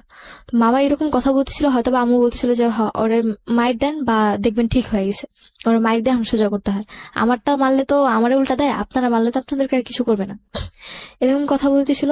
তো পরে মামা রেগে যায় প্রচুর আমার উপর। অ্যান্ড পরে যখন আমি পরে অনেকক্ষণ দরজা, তোর মা কথা বলবে তোর সাথে, দরজা খুল। পরে আমি যখন দরজা খুলি, মামা আমার গায়ে হাত তোলে, আমাকে একটা চর মারে। অ্যান্ড এতটাই জোরে ছিল যে না আমি 2-3 মিনিটের জন্য স্তব্ধ হয়ে গেছি। তো পরে আমি বললাম যে কি করতেছেন এগুলো আপনি? বড় অনেক আমার সাথে অনেক বাজে আচরণ করে, অ্যান্ড এক পর্যায়ে অনেক খারাপ সিচুয়েশনের মধ্যে উনি আমাকে রেপ করে। আমার লাইফে ফার্স্ট টাইম ছিল তখন। আমি প্রচুর চিৎকার করি, কিন্তু কোনো লাভ হয়নি। হয়তোবা আমার চিৎকারটা কারো কান অব্দি যায়নি, বা হয়তোবা আমার ভাগ্যেই ছিল এরকম। ভাগ্যের দোষ দিয়ে লাইফটাকে ছেড়ে দিই, যে কি করলাম এটা আমি। তো ওই দিন এই সিচুয়েশন যাবার, উনি তোমাকে কি বলে এই ঘটনার পরে? এই ঘটনার পর আমাকে একটাই কথা বলে যে তোর মায়ের, মানে পরবর্তীতে ওনার মুখ থেকে আমি যেটা জানতে পারলাম যে হয়তো ওনাদের ফুল ফ্যামিলিটাই এরকম। বড় মামার সাথে আচরণ করার পর বলে যে আমার যে ছোট মামা ছিল উনিও নাকি এরকম কয়েক জায়গায় এরকম কিছু করছে। সো আমি যদি এগুলো কাউকে বলতেও যাই, কেউ কখনো বিলিভ করবে না, আর এতে নিজের বদনাম হবে, নিজের মান সম্মান যাবে, প্লাস সমাজে কলঙ্কিত হব আমি। এই কথাগুলো বললে সমাজে, হ্যাঁ হয়তোবা ন্যায় বিচার তো কখনো আমি পাবো না। তাদের কথা ছিল এরকম যে ন্যায় বিচার তো তুমি কখনোই পাবো না, আর আমাদের ব্যাপারে কিছু বলতে গেলে কেউ কখনো বিশ্বাসও করবে না, আর তাছাড়া তুমি এখনো 18 বছরের হওনি। তখন আমার সবচেয়ে বড়, মানে তখন এটাই মনে করতাম যে কেন আমি 18 বছরের আগে আমার জীবনে এগুলো আসতেছে, সহ্য করতে পারিনি। তারপর বাসায় আসলাম। You are so desperate first of all. হ্যাঁ, তুমি আজকে লাখ লাখ মানুষের সামনে কথাগুলো বলার সাহস করছো, এই জায়গা থেকে আমি তোমাকে অনেক ডেসপারেট মনে করতেছি। তুমি এই ঘটনা ঘটার পরে পুলিশে যাওনি কেন? আমি গিয়েছো তুমি পরে পুলিশে? গেছি, অনেক আমরা পরে। আগাই প্রিয় শ্রোতা। হ্যাঁ, তো পরে আমি বাসায় আসার পর 2-3 দিন কোনো কথা নেই, অ্যান্ড যে জিনিসটা আমার কাছে অনেক কষ্টকর ছিল, ফার্স্ট টাইম আমার লাইফে এরকম কিছু, অনেক পেইনফুল ছিল। পরবর্তীতে রাসেলের সাথে আমি ব্যাপারটা শেয়ার করি। ওটা কি ইন দ্য মিন টাইম, মানে ঘটনা ঘটার পর শেয়ার করেছো? পর বলতে 4-5 দিন পর। ওকে। তো যখন আমার বাসায় এসে পরে আমি ওর কথাগুলো বললাম, অ্যান্ড দেখলাম যে ও আমার কথাগুলা মনোযোগ দিয়ে না শুনে আমার কথাগুলা নেগেটিভলি নিচ্ছে। কেন করছে, কিভাবে করছে, এক্স্যাক্টলি, মানে ও বেসিক্যালি ওই ঘটনাগুলো, মানে মোমেন্টটা জানার চেষ্টা করতেছে, ওই মোমেন্টটা থেকে এক ধরনের মজা নেবার চেষ্টা করতেছে। এক্স্যাক্টলি। ওকে, তারপর? যেটা আমি কোনোভাবে ওরা বলতে পারতেছিলাম না, আমার নিজের কাছে খুব গিল্টি ফিল হচ্ছিল যে আমি এগুলা কিভাবে বলবো একটা মানুষকে। মানে ও আসলে সেক্সুয়ালি একটা বিকৃত মানসিকতার ছিল, মানে টু বি অনেস্ট, যতটুকু ওর কাছ থেকে জানতে পেরেছি, যদি সত্যি হয়ে থাকে তাহলে এটা মোটামুটি ক্লিয়ার। নইলে একটা মেয়ে যখন এরকম একটা সিচুয়েশনে পড়ে তখন তার কাছ থেকে এত কিছু কোয়ারি করা, মানে, এবং সেটা আমি তোমার কথাটা যতটুকু বুঝতে পেরেছি ওই মোমেন্টটা সম্পর্কে বেশি বেশি জানতে চাচ্ছিল। ও আসলে বিকৃত মানসিকতা ছিল, এছাড়া মানে আর কিছুই বলা যায় না। তো পরে এই ব্যাপারগুলো আমি ওর সাথে ওরকম ভাবে শেয়ার করতে পারিনি, যার কারণে আমার উপর রেগে যায়। রেগে যায়, আমার কাছে উল্টাপাল্টা অনেক কথা বলে, এন্ড পরবর্তীতে আমি ওরে কথাটা বলতে, মানে আমার মনে হয় যে 2 সেকেন্ডও লেট করিনি, এর মধ্যে ওকে কথাগুলো আমাকে বলে দিছে, যে কথাগুলো আমি কার সাথে শেয়ার করতে চাচ্ছিলাম না। মানে তোমার এই আনএক্সপেক্টেড যে ঘটনাটা, সেটা তোমার মাকে বলে দিয়েছে। তো আম্মুকে যখন ব্যাপারগুলো বলে, আম্মু সাথে সাথে আমার রুমে আসে, ও চলে যায়, তারপর আমার রুমে এসে বলে যে তুই এতটা নিচে নামছিস যে তুই এখন আমার ভাইয়ের নামে ব্লেম দেওয়া শুরু করলি। আমি আমার কষ্টটা কারোর সাথে শেয়ার করতে পারতেছিলাম না, যে আমি এতটা বড় একটা প্রবলেমে পড়লাম যে অন্তত আমার মা আমার প্রবলেমটা শুনছে না, আমাকে উল্টো ব্লেম দিচ্ছে, যে আমি তার ভাইয়ের নামে কেন ব্লেম দিচ্ছি। এন্ড 4-5 দিন কি 1 সপ্তাহের মতো আমি ঘর থেকেই বের হই না, ঘরেই থাকি। তারপর আমার এক্সাম পড়ে যায়, 10 ফার্স্ট ইয়ার এক্সাম এপ্রিলে পড়ে। তো পরে আমার এক্সাম দিন ছিল, ওই দিন আমার অ্যাকাউন্টিং এক্সাম ছিল, অ্যান্ড দিনটা ছিল মেবি মঙ্গলবার দিন ছিল। ওই দিন রাসেল অনেক অসুস্থ ছিল। আমার ঠিক এরকম একটা ঘটনার পরপরই অসুস্থ ছিল, তো আমার চিন্তা ছিল যে ও তো মেসে থাকে আর ওরকম ঠিকভাবে খাওয়া দাওয়া করতে পারে না, তো আমি আমাকে টিফিনের জন্য বা আমাকে যাওয়া আসা যাতায়াতের জন্য যে টাকাটা দেয় ওইটা দিয়ে আমি হয়তো ওর জন্য ভালো কিছু কিনে ওকে দিয়ে আসি। একটু থামাচ্ছি, এত বড় একটা ভয়ানক মানে দুর্ঘটনা ঘটালো রাসেল, যেটা তোমার মাকে জানানোর কথা ছিল না, জানানোর পরে তোমার মা এসে তোমাকে টর্চারটা করলো, যেখানে তুমি রাসেলকে বলেই দিয়েছো যে তোমার এই বিষয়গুলো নিয়ে যেন কোনোভাবেই, বিষয় তো না, মানে তোমার তো দূরের কথা, সে তোমার মার সাথে যেন যোগাযোগ না করে। সেখানে তোমার এরকম একটা সেন্সিটিভ বিষয় রাসেল তোমার মাকে জানিয়ে দিয়েছে, তারপরে তুমি রাসেলের সঙ্গে এতটা ভালোবাসা কেন দেখাতে যাচ্ছ? ভালোবাসা বলতে যে তখন আমার মাথায় এটা ছিল না যে না ওকে কি করবে, আমার জাস্ট একটাই চিন্তা ছিল যে তার উপর আমি ওর উপর রেগে গিয়েছিলাম, কিন্তু ও এর মধ্যে অসুস্থ হয়ে পড়ে। সামহাও তুমি ওর প্রতি উইক ছিলা এবং তুমি এটা করেছো, এটা ভুল ছিল না শুদ্ধ ছিল সেটা আপনারাই জাজ করবেন। আমার জায়গা থেকে তো মারাত্মক ভুল, যে কারণে সিক্রেটস, কিন্তু ও এটা করেছে। হ্যাঁ বলুন। তারপর আমি ওই দিন এক্সাম দিতে যাই, আমার অ্যাকাউন্টিং এক্সাম। তো আমার কোশ্চেন দেখে আমি খুব খুশি যে আর কারো কি কমন আসছে এটা না, আমি অলওয়েজ আমার পরীক্ষা হলে আমার মানে এতটাই ব্যাড লাগ ছিল, আমার স্কুল লাইফটা এতটাই খারাপ ছিল যে কখনো আমি কারো হেল্প পাইনি। মানে এক্সাম হলে যে একজন আরেকজনের হেল্প পায় ওই জিনিসটা আমার কখনোই ছিল না। আমি যতটুকু পাস করে আজ পর্যন্ত আসছি পুরোটা নিজের দক্ষতা। তো ওই দিনও আমার মানে এক্সাম পেয়ে আমি খুব খুশি যে আমার ফুল কমন আসছে। আমার জাস্ট এইটুকুই যে আমি কোনো মতে পাস মার্কটা উঠাবো, এরপরেই আমাকে যেই হোক তাড়াতাড়ি করে যেতে হবে।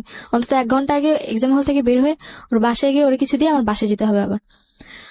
তো আমি ওই দিন এক্সামটা 2 ঘন্টার মধ্যে কমপ্লিট করি। 4টা এক্সাম ফুল মানে 4টা মার্কস ফুল দিয়েছি, 40 আমার মানে যেটা 40 যতটুকু অ্যান্সার করেছে আমার ফুল অ্যান্সারটা আসবে। তো আমি এরপর এক্সাম হল থেকে বের হয়ে যাই। ওই জিনিসটা আমার মামি আবার ফলো করে যে এক্সাম হলে ঢুকে এক্সাম আমার 3 ঘন্টা, সেই জায়গায় আমি কিনা 2 ঘন্টার এক্সাম দিয়ে বের হয়ে গেছি, কোথায় যাচ্ছি। মামি আবার আমাকে ফলো করে। তো মামি ফলো করে পরে আমি মেন রোডের দিকে ফলো করে। মামি। কোন মামি এটা? এটা হচ্ছে আমার মেঝো মামার ওয়াইফ। আচ্ছা। তো সবাই তোমার সম্পর্কে একটা নেগেটিভ পারসেপশন, সুতরাং সবাই ফলো করে। ওকে। তো পরে দেখলো যে আমি একটা দোকানে ঢুকলাম, ঢুকে রুটি কিনলাম আর বাইরে থেকে কলা কিনলাম। তো আর মানে মেডিসিন যেটা নর্মালি কিনে যাচ্ছি। তো মামি আমাকে অনেকক্ষণ ফলো করে। তো ফলো করার পর মামি দেখলো যে আমি শুভর বাড়ির সামনে এসে একটা ফ্যাক্সিলোডের দোকান থেকে। শুভকে? শুভ বলতে রাসেলের ফ্রেন্ড। ওকে, রাসেলের ফ্রেন্ড। হ্যাঁ। তো ওর নাম্বার আমার মুখস্থ ছিল। তো আমি ফ্যাক্সিলোডের দোকান থেকে শুভকে ফোন করছি যে শুভ ভাই আপনি কোথায় আছেন। পরে বলে যে আমি তো বাড়িতেই আছি। বলে কি রাসেল কি আসে? তাহলে আমি আসতাম। ওর ফোনে ফোন দিচ্ছি, ফোনটা সুইচ অফ। ওর ফোনটা সুইচ অফ ছিল। তো পরে শুভ ভাই বলতেছে যে কই, আমিও তো ওর ফোনে দিয়ে পাচ্ছি না, আর ও তো বাসায় নেই, ও তো আরো 2 ঘন্টা আগে বের হয়ে গেছে। তখন আমার মাথায় একটা জিনিসই কাজ করতেছিল, আমার পরীক্ষা 2 ঘন্টা আগে, তার মানে আমি 2 ঘন্টা আগে বের হয়েছি, ও 2 ঘন্টা আগে কোথায় গেছে। নিশ্চয়ই তোমার বাসায় আসছে। আমি ওই জায়গার একটা সেকেন্ডও লেট করলাম না। মামি জাস্ট ওইটা দেখলো আমাকে ফ্যাক্টরির দোকানে কথা বলতে। মামি ওর সাথে আম্মুকে ফোন করছে। আম্মুর ফোনটা তখন সুইচ অফ ছিল। আমার লাকটা এত ভালো ছিল যে হয়তো বা কিছু জানার জন্য আল্লাহ আমাকে এই জায়গায় হেল্প করছে। ওকে। এবং ভয়ানক কিছু একটা আমরা দেখতে চাচ্ছি, এটা আমরা খুব ভালো করেই বুঝতে পারছি। আমি যখন শুভ ভাইয়ের কাছ থেকে ইনফরমেশনটা পাই, আমার মাথা আর কোনো কাজ করে না। আমাকে যেভাবে হোক বাড়ি পৌঁছতে হবে, এবার 1 ঘন্টায় হোক বা 5 মিনিটে হোক। তো আমি যে ফ্যাক্সিলোড থেকে ফোন করেছিলাম সেখান থেকে আমার বাসাটা বেশি একটা দূরে ছিল না। তো আমি যেহেতু এলাকায় ছোটবেলা থেকে বড় হয়েছি, সেক্ষেত্রে আমাকে কেউ কিছু কখনো বলেনি। তো আমি ওখান থেকে দৌড় শুরু করি। তো আমি বাসার গলির সামনে গিয়ে এক পর্যায়ে হাঁপিয়ে যাই। তো ওখানে একটু দাঁড়াই যে আমাকে দৌড়ে যদি আমি বাসে যাই তাহলে ওরা নক পেয়ে যাবে। আমাকে এমন ভাবে যেতে হবে যে না, আমি হঠাৎ করেই আসছি। তো পরে আমি বাড়িতে মানে গেটটা, আসলেই মনে হয় ওই দিন আমার লাকটা খুব ভালো ছিল। গেটটা যখন আমি খুলি, ওরা হয়তোবা কোনো টের পায়নি। আমি গেটটা আস্তে খুলে শুটা খুলে স্কুলের যখন আমি ঘরে ঢুকি, হয়তো আমার ছোট 2 ভাই তখন বের হচ্ছিল। তো এই জিনিসগুলো আমার ছোট 2 ভাইয়ের মধ্যে অনেক খারাপ প্রভাব পড়ে।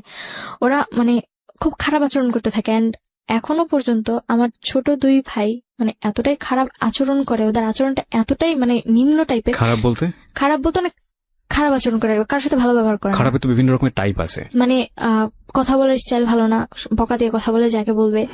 আবার উগ্র আচরণ, অনেক উগ্র আচরণ। আর কারোর সাথে কোনো ভালো আচরণ করে না। ওই জিনিসগুলো হয়তো বা ওদের মধ্যে কোনো একটা এফেক্ট পড়েছে। তো আমার ভাই দুটো তখন বের হয়ে যায়। তো আমাকে আমার মানে মেজো যে ভাইটা ছিল, আবার আম্মুর আবার সব কথা শুনে। তো ছোটটা আবার আমার কথা শুনে। মেজোটা দেখছে আমাকে, দেখে ও চাল থেকে চিৎকার করছে আম্মু, আপু কিন্তু ঢুকলো বাড়িতে। মানে ও পাশের বাড়ির চালে মানে কয়েকটা ছেলে মিলে চালের মধ্যে ঘুরে উড়াইতেছিল। তো আমাকে দেখছে আবার। তো আমি যখন আস্তে করে ঘরে ঢুকে শুটা খুলছি তখন চিৎকার করেছে যে আম্মু, আপু কিন্তু ঘরে ঢুকলো। এই কথাটা আম্মু শুনছে। শুনে তাড়াতাড়ি করে যেই উঠতে গেছে, আমি রুমের মধ্যে প্রবেশ করে যখন তাদেরকে এমন একটা সিচুয়েশনে দেখি যেটার জন্য সত্যি হয়তো বা আমার জন্য আনএক্সপেক্টেড ছিল। আমি ওখানে খাবারগুলো রেখে বসে। এটা তোমার জন্য আনএক্সপেক্টেড ছিল, বাট আমাদের জন্য, সবার জন্য, যারা আমরা স্টোরিটা শুনছিলাম তাদের সবার জন্য এটা এক্সপেক্টেড ছিল। ওকে। অন্যান্য সবার ক্ষেত্রে এটা যেমনটা হোক নিজের ক্ষেত্রে মেনে নিয়েছি।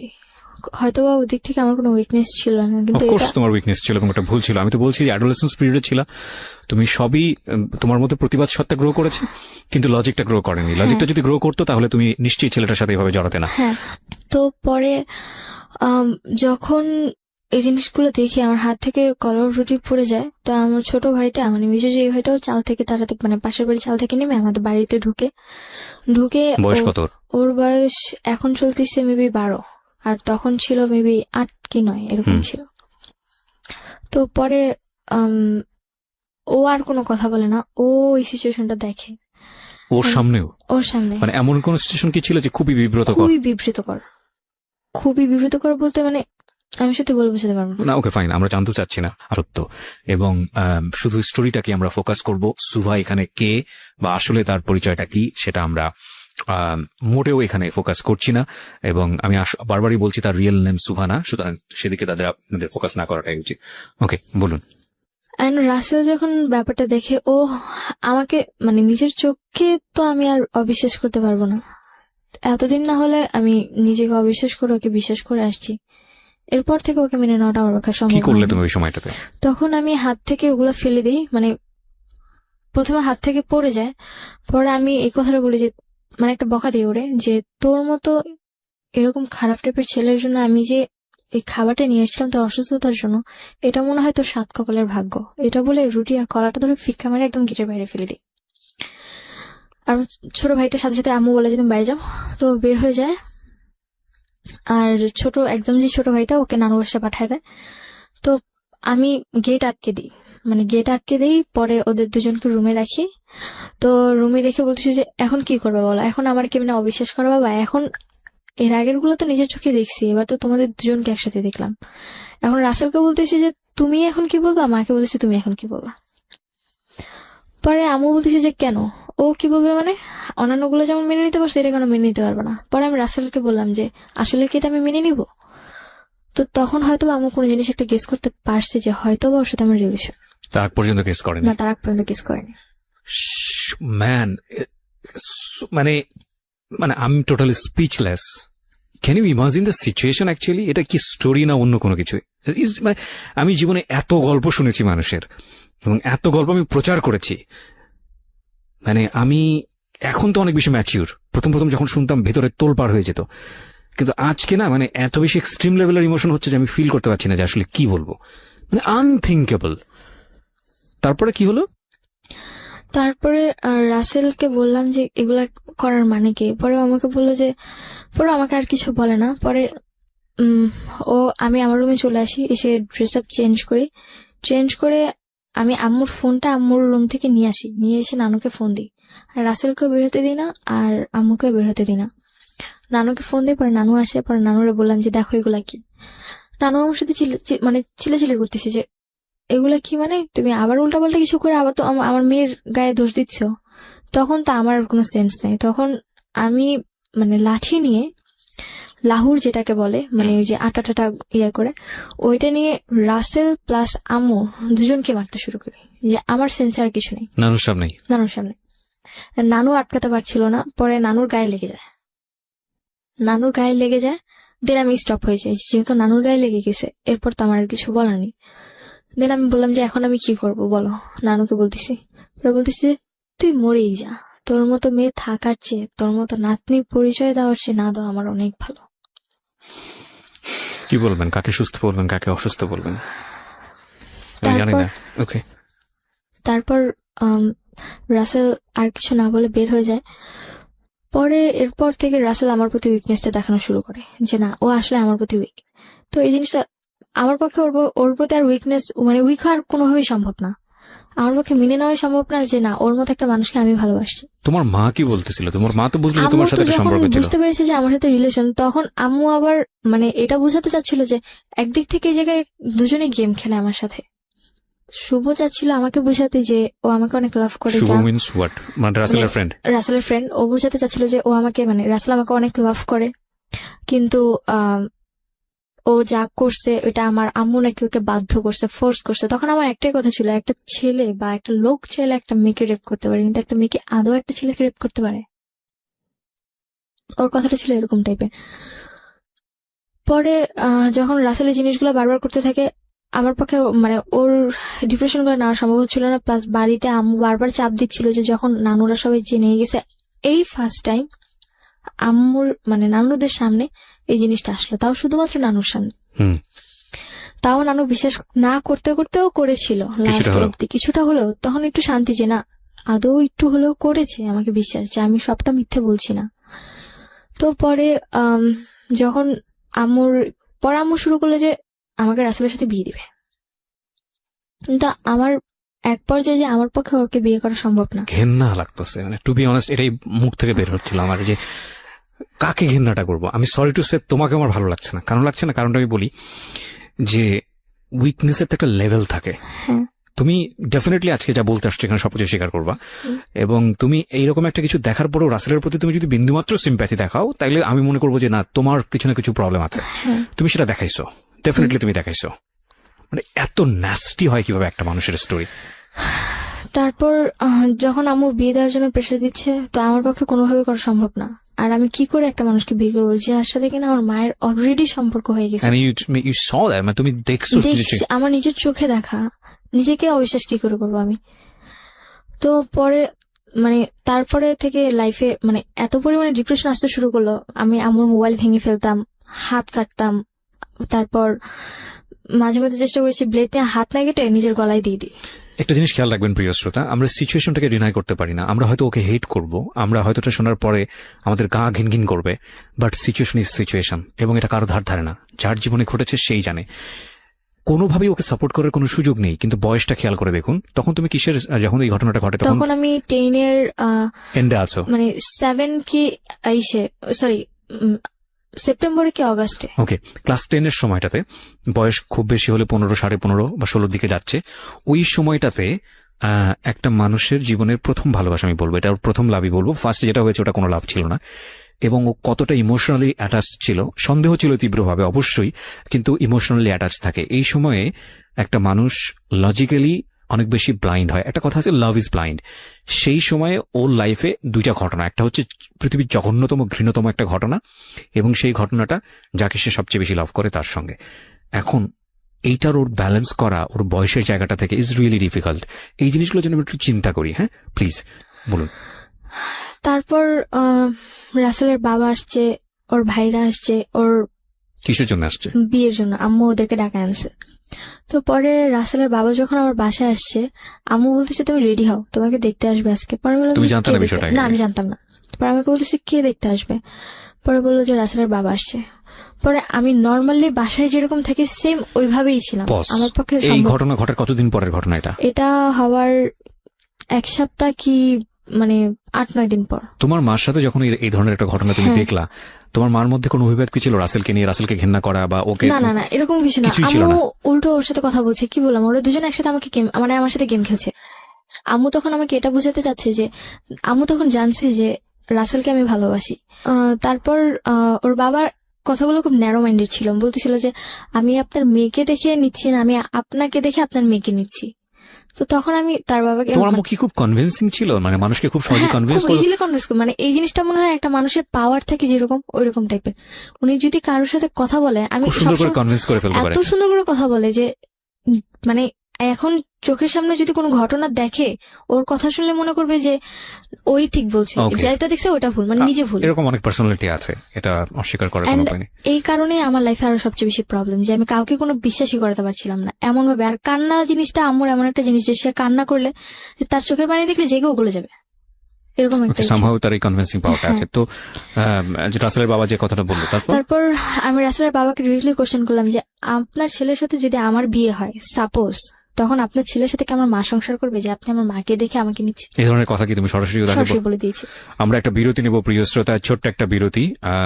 যদিও সে অনেক বড় একটা ভয়ানক রকমের বেয়াদবি করেছে এখানে, কিন্তু কোশ্চেনটা অনেক বেশি বোল্ড, এবং বোল্ড এই কারণে ও যেটা বলেছে সেটা ও সঠিক বলেছে, এবং সঠিক বলেছে এই কারণে যে আসল সিচুয়েশনটা তো আসলে তাই। বিয়ে যাকে করছে তাকেই তো দেখা উচিত, তার মাকে কেন দেখবে বা তার পরিবারের অন্য বিষয়কে কেন দেখবে? হ্যাঁ দেখবে অবশ্যই, কারণ সে যে সেই পরিবারে বড় হয়েছে সেটা অবশ্যই তাদের জন্য প্রয়োজন। কিন্তু যদি কোশ্চেনটা এরকম হয়ে যায় যে না মেয়ে ফ্যাক্ট না, ফ্যাক্ট হচ্ছে মেয়ের মা, তাহলে কোশ্চেনটা অবশ্যই লজিক্যাল। ওকে বলুন। তারপর যখন আমি রাসেলের বাবার সাথে এই বেয়াদবিটা করলাম, ওর বাবা আমার উপর খুব রেগে যায়। তো পরে আমি এই ব্যাপারটা নিয়ে রাসেলের ফ্রেন্ড শুভর সাথে একটু কথা বলি যে ভাই এগুলো কি হচ্ছে, আপনি বলেন এগুলো কি মেনে নেওয়া সম্ভব। যখন শুভ এই ব্যাপারটা জানতে পারে, আমার মায়ের ব্যাপারটা, রাসেলের ব্যাপারটা, তখন সে আমার বলে যে আসলে শুভা তোমাকে থাপ্পড় মারা উচিত। পরে আমি বললাম যে কেন ভাইয়া? বলে কি তোমাকে আমি এর আগে কয়েকবার থিংস দিছি। পরে আমি বলছি আপনি আমাকে কেমন থিংস দিছেন যে যেটা আমি কিনা বুঝতেই পারলাম না। তো তখন যখন আমি এই কথাগুলো তারে বললাম, সে আমার বলতেছে যে শোনো, আসলে ওদের ফুল ফ্যামিলিটাই এরকম। আজকে যদি তোমার সাথে রাসেলের বিয়েও হয়, দেখবে 2 দিন পর ওর বড় ভাই তোমার সাথে খারাপ আচরণ করা শুরু করছে। তারপর মানে আমার তো অলরেডি রাসেলের প্রতি একটা ঘৃণা চলেই আসছে, তার মধ্যে ওর ফ্যামিলি ব্যাকগ্রাউন্ড সম্পর্কে যখন আমি আস্তে আস্তে ওর মানে ওর ফ্রেন্ড শুভর কাছ থেকে জানতে পারলাম, তখন তো আমার পক্ষে কোনোভাবেই আর কোনো কিছু মেনে নেওয়া সম্ভব না। তারপর আমি কি করব কিছু বুঝতে পারতেছিলাম না। এই কথাগুলো শোনার পর তাৎক্ষণিক আমি ওখান থেকে চলে এসে আর রাসেলের বাসায় যাই। মানে ওর মেসেজে ওর কলার ধরে, মানে যে গেঞ্জির টি শার্টটা পরেছিল ওটার কলার ধরে ওকে রাস্তায় নিয়ে এসে রাস্তার মাঝখানে ওকে একটা থাপ্পড় মারি যে তোর মতো ছিল এটাই প্রাপ্য। ওইটা বলে বাসায় এসে সহ্য করতে পারি না আসলে, যে আমি যারে এতটা বেশি লাভ করি তার ব্যাপারে আমি এমন কিছু জানলাম যেটা কিনা আমি এতদিনে জানতে পারলাম না। এত বড় ভুলটা আমি কেমনে করলাম? মানে তখন নিজের প্রতি এতটা বেশি ঘেন্না হচ্ছিল, আর মানে তখন মনে হচ্ছিল যে দুনিয়ার কাউরে আর ঘেন্না করা দরকার না, আমার নিজেই এনাফ আমার নিজের জন্য। তারপর কি করবো কিছু বুঝতে পারতেছিলাম না, মাথা পুরোপুরি খারাপ হয়ে গেছিল, মোবাইল ভেঙে ফেলছি, প্লাস ঘরের মধ্যে মানে কিচ্ছু বুঝতে পারতেছিলাম না আসলে আমি করবোটা কি। তখন কোনো কিছু হাতে না পেয়ে পেলাম ব্লেড। হাতে ব্লেড পেয়ে আমার আর কোনো চিন্তা নেই। আমি আবার যে কোচিং এ পড়তাম ওই স্যার আবার মাঝে মধ্যে আমাদেরকে মানে সচেতন করার জন্য অনেক কথা বলতো। উনি একবার বলেছিল যে সুইসাইড করার জন্য অনেকে আছে যে মানে পানিতে ঝাঁপ দেয় বা কলায় দড়ি দেয়। আসলে এর চেয়ে সহজ উপায় হচ্ছে যে যদি কেউ হাতের শিরা কেটে দেয়, ক্লাসে বলেছে এসে, হ্যাঁ, যদি শিরা কেটে দেয় তাহলে 10 মিনিট সর্বোচ্চ, তাহলে এই 10 মিনিটের মধ্যে সে মারা যাবে, এটা কনফার্ম। তো সো এইসব ভুল যেন আমরা ভুলেও না করি। মানে এটা জাস্ট আমাদেরকে সচেতন করার জন্য করেছে, কিন্তু সচেতন করার জন্য বলে সে টেকনিক বলে দিয়েছে। টেকনিক বলতে এখন আমার কাছে ওটাই, এখন আমার মাথায় ওটাই। অনেক সময় ব্যাপারটা এরকমই, আসলে কেউ হয়তো সচেতন করার জন্য বলছে, কেউ হয়তো এটাকে নেগেটিভলি ব্যবহার করছে। তো তুমি ওটাকে কি করলা? আমি নেগেটিভলি নিয়েছি। ফাইন। আমি হাত কেটে ফেলি, এন্ড হাত কাটার পর আমার আর কোনো সেন্স নেই, মানে শিরা কেটে ফেলা। হ্যাঁ, হাতে শিরা কেটে ফেলি। এন্ড আমি ওইটা কেটে মানে আমি আবার মানে হাত কেটে আমি আবার আম্মুর রুমে গেছি। আমি এটা কেটেছিলাম আমার রুমে, তখন আমার রুমটা খালি ছিল। আমি আম্মুর রুমে তো কাটতে দিবে না, আর স্বাভাবিক মরলে তো দোষ হবেই তাদের ঘাড়ে, এর জন্য আমি আমার রুমে গিয়ে হাত কেটে দিছি। কেটে আমি আবার হাঁটতে হাঁটতে আম্মুর রুমে গেছি। রুমে গিয়ে ব্লেডটা ওয়াইড্রোবের যে কাপড়টা ছিল ওটার নিচে ব্লেডটা রাখছি। ব্লেডটা রেখে আম্মুর ফোন নিয়ে আমার রুমে আসছি। আমার রুমে এসে বললাম, ওর মানে রাসেলের বড় ভাইকে ফোন দিছি। ফোন দিয়ে বললাম যে আপনাদের মতো নোংরা পরিবারে যাওয়ার চেয়ে আমার মরে যাওয়া অনেক ভালো। আজকের পর থেকে আপনারা কোনোদিন সুভাকে আর পাবেন না, দয়া করে আমাকে আর কোনোদিন জ্বালাবেন না। তারা মনে করছে হয়তো আমি কোথাও চলে যাচ্ছি, অলরেডি তো আমি রাসেলকে মেরেই আসছি। তো এরপর আমার হাত থেকে ফোনটা পড়ে গেছে, আমি সেন্সলেস। তারপর আমার আর কোনো সেন্স নেই। তারপর যখন আমার 4 ঘন্টা পর যখন সেন্স ফিরে, তখন আমি হসপিটালে, এন্ড আমার হাতে ব্যান্ডেজ করা। পরে আম্মুর মুখ থেকে যেটা শুনলাম যে আমার হেঁটে যে আমি আম্মুর রুমে গেছি আবার আমার রুমে আসছি, তখন রক্তগুলো নাকি নিচে পড়েছিল, যেটা কিনা আম্মু দেখতে দেখতে আমার রুমে আসছে। এন্ড এসে দেখে যে আমি পড়ে আছি, মনে করেছে শুয়েছিলাম, কিন্তু রক্ত দেখে সে আর ঠিক থাকতে পারেনি। হয়তো বা আমার রক্ত তার মধ্যে কোনোটা যদিও চেঞ্জিং আনে। তো সে আমার রুমে এসে যখন আমার হাতটা কাটা দেখে, হাতের মধ্যে তাড়াতাড়ি করে কাপড় পাচ্ছে। তারপর রাসেলকে ফোন দেয়, রাসেল আর আম্মু আর আমার নানুকে ফোন দেয়। 3 জন মিলে আমাকে হসপিটালে নিয়ে এসে আমার হাতে সেলাই করে প্লাস হাতটা ঠিক করে। কোন হসপিটাল এটা? আলসামি। এই হসপিটাল সাধারণত এগুলো নেওয়ার কথা না, কেস নেওয়ার কথা। হ্যাঁ, কেস নেওয়ার কথা। এই জায়গায় আরো একটা কথা হচ্ছে যে কেন কেস নেয়নি, আমার খালামুনি এখানে জব করে, সামহাউ সে ম্যানেজ করেছে। সামহাউ বলতে আমাকে যে নিয়ে আসছে, পিছনের একটা গেট আছে, ওই গেট দিয়ে আমাকে নিয়ে এসে একেবারে 4 তলায় নিয়ে গেছে, যেখানে অপারেশন থিয়েটার। 4 তলায় নিয়ে গিয়ে অপারেশন থিয়েটারে জাস্ট ওনার যে পরিচিত ডক্টরটা আছে, মানে মানে উনি হসপিটালে জব করে, আবার ওই ডক্টরের বাসায়ও জব করে, তো কাজ করে, যার কারণে ওনাকে ডেকে এনে আমার হাতটা কোনোভাবে ওয়াশ টাশ করে ঠিক করছে, মানে শিলি দিছে। তারপর এই ব্যাপারটা হসপিটালের কেউ তেমন ভাবে জানতো না, যেহেতু আমাকে আস্তে করে নিয়ে আসছে। আর আমাকে কোলে করে উপর অব্দি তুলছে পুরোটাই রাসেল। তারপর যখন বাসায় নিয়ে আসি, আমার একটাই কথা ছিল, যদি রাসেল আমার সামনেও আসে আমি হাতের শিলি তো খুলবই, প্লাস নিজেকে আবার ওই জায়গায় মানে আবার ব্লেড দিয়ে আমি নিজেকে নিজে শেষ করে দেবো। এরপর বাঁচানোর আর কোনো স্কোপ থাকবে না। এবার তো দরজা খোলা ছিল, এরপর আবার দরজা না দরজা আটকে করবো, যাতে কেউ খুলতেও না পারে। আমার কথাটা এরকম ছিল তাদের কাছে। বিরতি নিব এখানে প্রিয় শ্রোতা, রাত 1টা DFM 904 প্লিজ সাবস্ক্রাইব করবেন এবং নোটিফিকেশন বাটনটি অন রাখবেন। তারপর পরে রাসেলের ফ্যামিলিরা আমাকে দেখতে আসে আবার আমার অসুস্থ অবস্থায়। পরে আমি ওদেরকে অনেক অপমান করি। পরে আমি বলি যে যদি আপনারা মানুষ হয়ে থাকেন জীবনে কোনোদিন আমার সামনে আসবেন না। আপনার মতো ফ্যামিলির ছেলে বিয়ে করা তো দূরে থাকা, আমি কোনোদিন মুখও দেখবো না। এরপর শুভ মানে রাসেলের যে ফ্রেন্ড ছিল শুভ, ও মেবি রাসেলকে অনেক কথা বলে, যার কারণে রাসেল সহ্য করতে না পেরে চলে যায়। পুরোপুরি টোটালি কন্টাক্ট অফ করে সিম চেঞ্জ করে এলাকা ছেড়েই চলে যায় কে? রাসেল। ওকে। তারপর আম্মুর সাথে রাসেলের কোনো কন্টাক্ট নেই। আম্মু তো পুরো দিশেহারা, রাসেলের কোনো খোঁজ পাচ্ছে না। প্লাস এখন আরো আমাকে ইমোশনালি বোঝানোর চেষ্টা করছে যে না, আসলে আম্মু আমার প্রতি অনেকটা কনসিভ, মানে সে বুঝাতে চাচ্ছে যে না, সে আমার জন্য রাসেলকে খুঁজছে। তখন আমি বললাম যে আমার জন্য রাসেলকে খুঁজে কোনো লাভ নেই। রাসেলকে তুমি যদি এখন মানে রাজা সেজে আমার সামনে দাও, আমি কিন্তু তাকে কখনো আর একসেপ্ট করতে পারবো না, বিকজ আমার পক্ষে এটা সম্ভব না।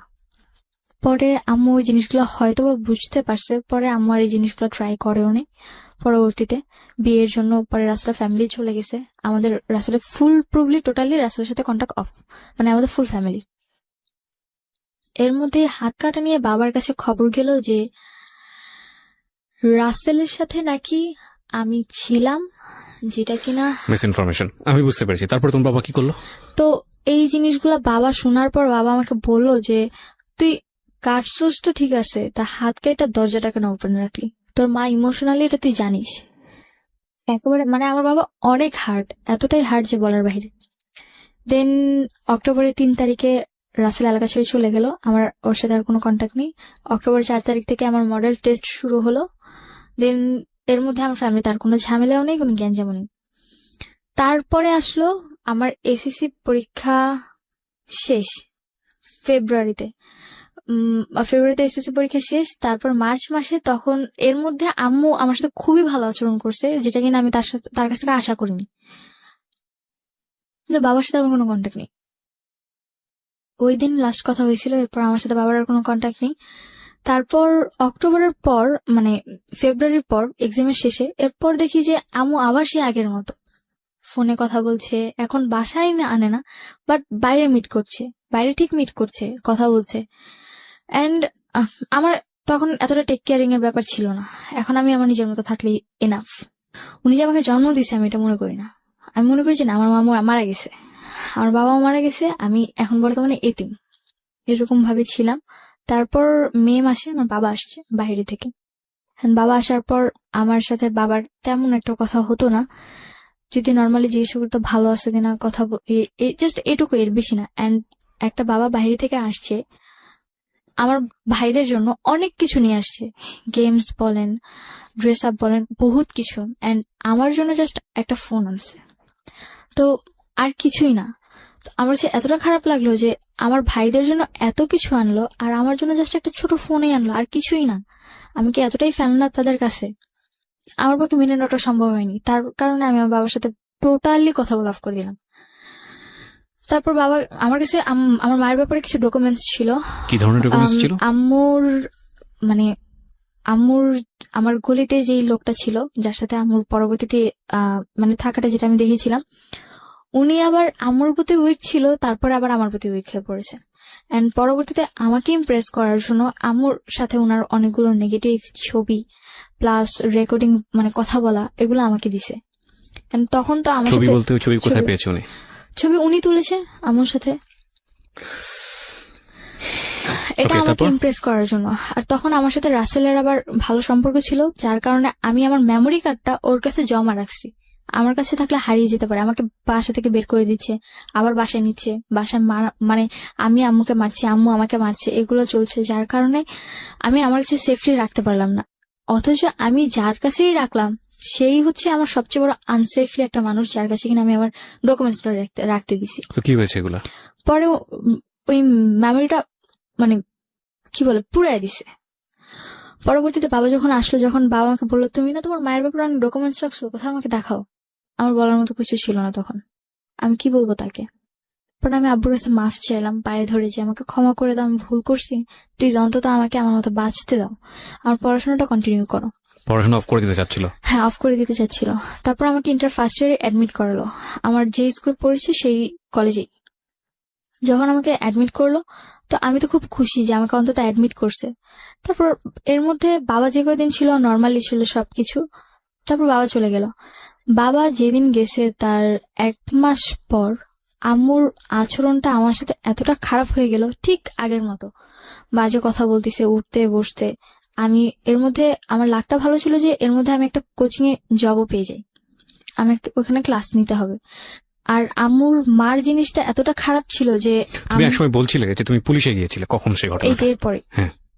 তো আমার মার জিনিসটা আমার কাছে খুব খারাপ হয়ে লাগে, এমনকি এখনো পর্যন্ত আমার বডিতে অনেক প্রবলেম আছে ওই মারের কারণে। তো পরে যখন এই জিনিসগুলা আবারও হচ্ছিল, বাবা অলরেডি এসে গেছে, তো এরপরে বাবা এসে গেছে তখন আমি বলতেছিলাম যে বারবার যে বাবা একবার এসে গেছে, তোমার জন্য আমি এত কিছু করলাম, আমার হাত কাটলো, তারপর কেন তুমি এগুলাতে আবার যাচ্ছ? অন্তত এগুলা ছেড়ে দাও, ভালো থাকো, তাহলে তো আমি আর কোনো প্রবলেম করতেছি না। তো সে আমার কথাগুলো শুনছিল না। পরবর্তীতে আম্মুর সাথে আম্মুর আবার লাগালাগি মারামারি শুরু হয়ে যায়। আম্মু আমার সাথে এমন ভাবে মারছিল যে আগের চেয়েও খারাপ। তারপরে মানে আম্মুর সাথে যখন আমার এই জিনিসগুলো চলতে থাকে, এক পর্যায়ে আম্মুর মারার অবস্থাটা আমার এতটা খারাপ হয়ে গেছিল যে না, ওই দিন রাতে উনি আমাকে মেরেই ফেলবে। আমি আম্মুর রুম থেকে সেই দিনও আমার জামা পুরোপুরি ছিঁড়ে ফেলছে। আমার রুমে একটা জামা ছিল, আমি দৌড়ে গিয়ে আমার রুমের জামা পরছি। আব্বু যেহেতু আমাকে ফোন দিয়ে গেছিল, আমার কাছে একটা ফোন ছিল, আমার রুমের দরজা নক করে দিছি। এখন কি করবো আমি? এখন যদি আমি রুম থেকে বের হই, হয় সে আমাকে মেরেই ফেলবে। তার হাতে এমন একটা জিনিস ছিল, জিনিসটা খুবই খারাপ একটা জিনিস ছিল। কি ছিল? ওই যে লোহার টাইপের এক ধরনের রড টাইপের ছিল, ওই যে সিনি বলে, যেটা দিয়ে হাতুড়ি পিটায়, ওরকম টাইপের ছিল। অলরেডি আমার গায়ে যে বাড়ি দিছে, ঝাড়ুর বাড়িগুলো আমার গায়ের মধ্যে একদম লেগে গেছিল, ঝাড়ুর ইয়েগুলো। তো অলরেডি হাত দিয়ে রক্ত পড়তেছে, তার মধ্যে এই সিচুয়েশন, কি করবো বুঝতে পারতেছিলাম না। এখন হয় আমাকে বাঁচতে হবে, আর তা না হলে মরতে হবে, দুইটার একটা। কোনো কিছু বুঝতে না পারে শেষে নেটে সার্চ দিলাম। আমার ফোনে নেট ছিল, ভাগ্য ভালো, যার কারণে আমি লোন আসে এমবি, তো আমি লোন এনে গুগলে বাড্ডার পুলিশ স্টেশনের নাম্বারটা সার্চ করি, দেন পরে পুলিশের কাছে ফোন করি। পুলিশের কাছে ফোন করার পর পুলিশ আসে বাসায় আসার পর আম্মু তখন একদম শান্ত। পুলিশ আসছে, গেট খুলে না, কিচ্ছু হয় না এই বাসায়, এমন একটা ভান। পুলিশ মামাকে ফোন করছে, মামা আবার বড় মামা যে ছিল, মানুষদের সাথে একটু বেশি চলাফেরা করে, যার কারণে থানা পুলিশ লোকজন তারই চিনে। তো তার কথা শুনে পরে পুলিশ চলে যায়, পরে মামা ঘরে ঢুকে। পরে পুলিশ বলে গেছে যে পরের দিন যেন থানায় আমাদের খুব উপস্থিত থাকতে হয়। পরে আমরা থানায় গেলাম। পরের দিন আমরা থানায় যে ওসিটা ছিল তার সাথে আমার মামা আগে আলাদা করে কিছু কথা বলতে চাইছে।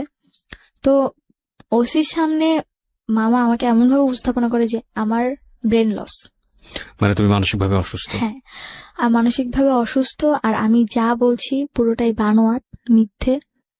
তার উপর আমার তখন 18 হয়নি। আর আমি যতদূর পরবর্তীতে শুনেছি যে 18-র আগে নাকি বাংলাদেশের কোথাও কোনো ছাত্র বলেন বা ছাত্রী বলেন, কারোরই পুলিশ স্টেশনে কোনো কমপ্লেন ইজিলি নেওয়া হয় না, বা তাদের কথা মানাও হয় না।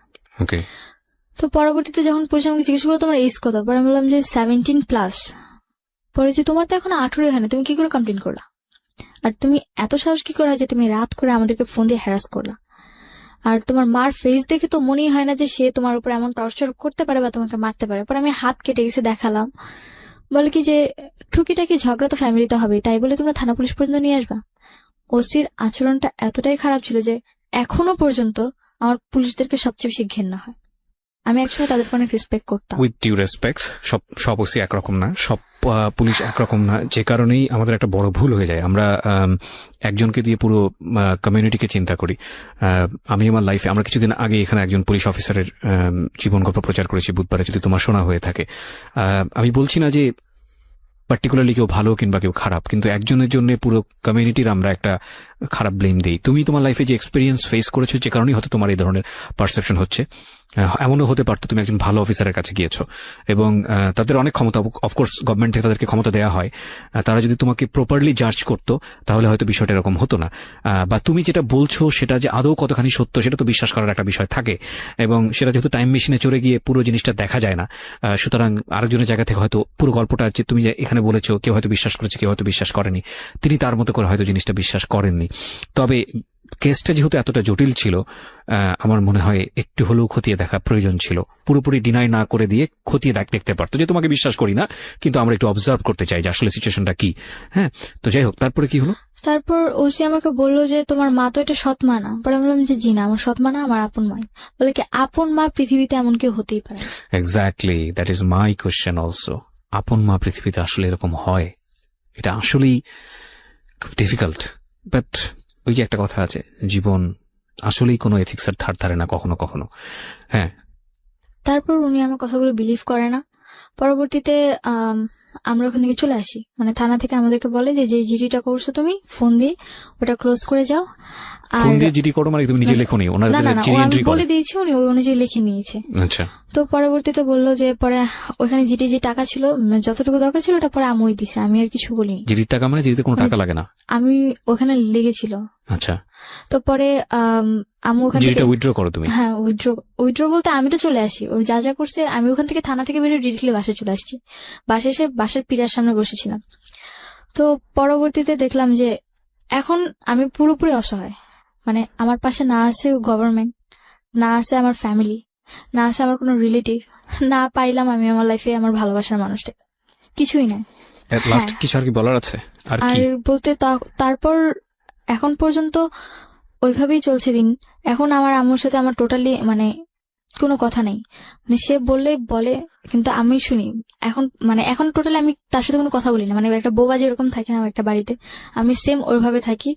প্লাস আমি শুধু জাস্ট ওই বাড়িতে থাকি, আমার খাবার খরচ, পড়ার খরচ যতটুকুই আছে ফুলটা এখন নিজেকে চালাতে হচ্ছে। খাবার খরচ তোমাকে দিতে হয়? হ্যাঁ, আমার নিজেটা নিজেকে করতে হয়। কজ আমার মা ডিরেক্টলি কথা, যদি আমি আমার বাসার খাবার খাই তাহলে আমি আমার মরা ভাইয়ের মাথা খাই। তুমি কিভাবে চালাও এটা? কোচিং করে যে পয়সাটা হ্যাঁ, পাও, কোচিং করে যে বেতনটা পাই ওটাতে আমার খাবার খরচ হয়ে যায়। মানে এই টাকাটা তুমি তোমার ফ্যামিলিকে দাও? না, ফ্যামিলিকে দেই না, মানে তুমি নিজে নিজে নিজেরটা নিজে, কজ ওনারা আমার জন্য করবে না। প্রথমে মনে করেছিলাম যে তুমি নিজে হয়তো নিজে রান্না করো নিজের জন্য? রান্না বলতে হ্যাঁ, নিজে রান্না করতে, মানে যখন রান্না করতে হয়তো করি, আর তা না হলে বাইরে থেকে খাবার আনি।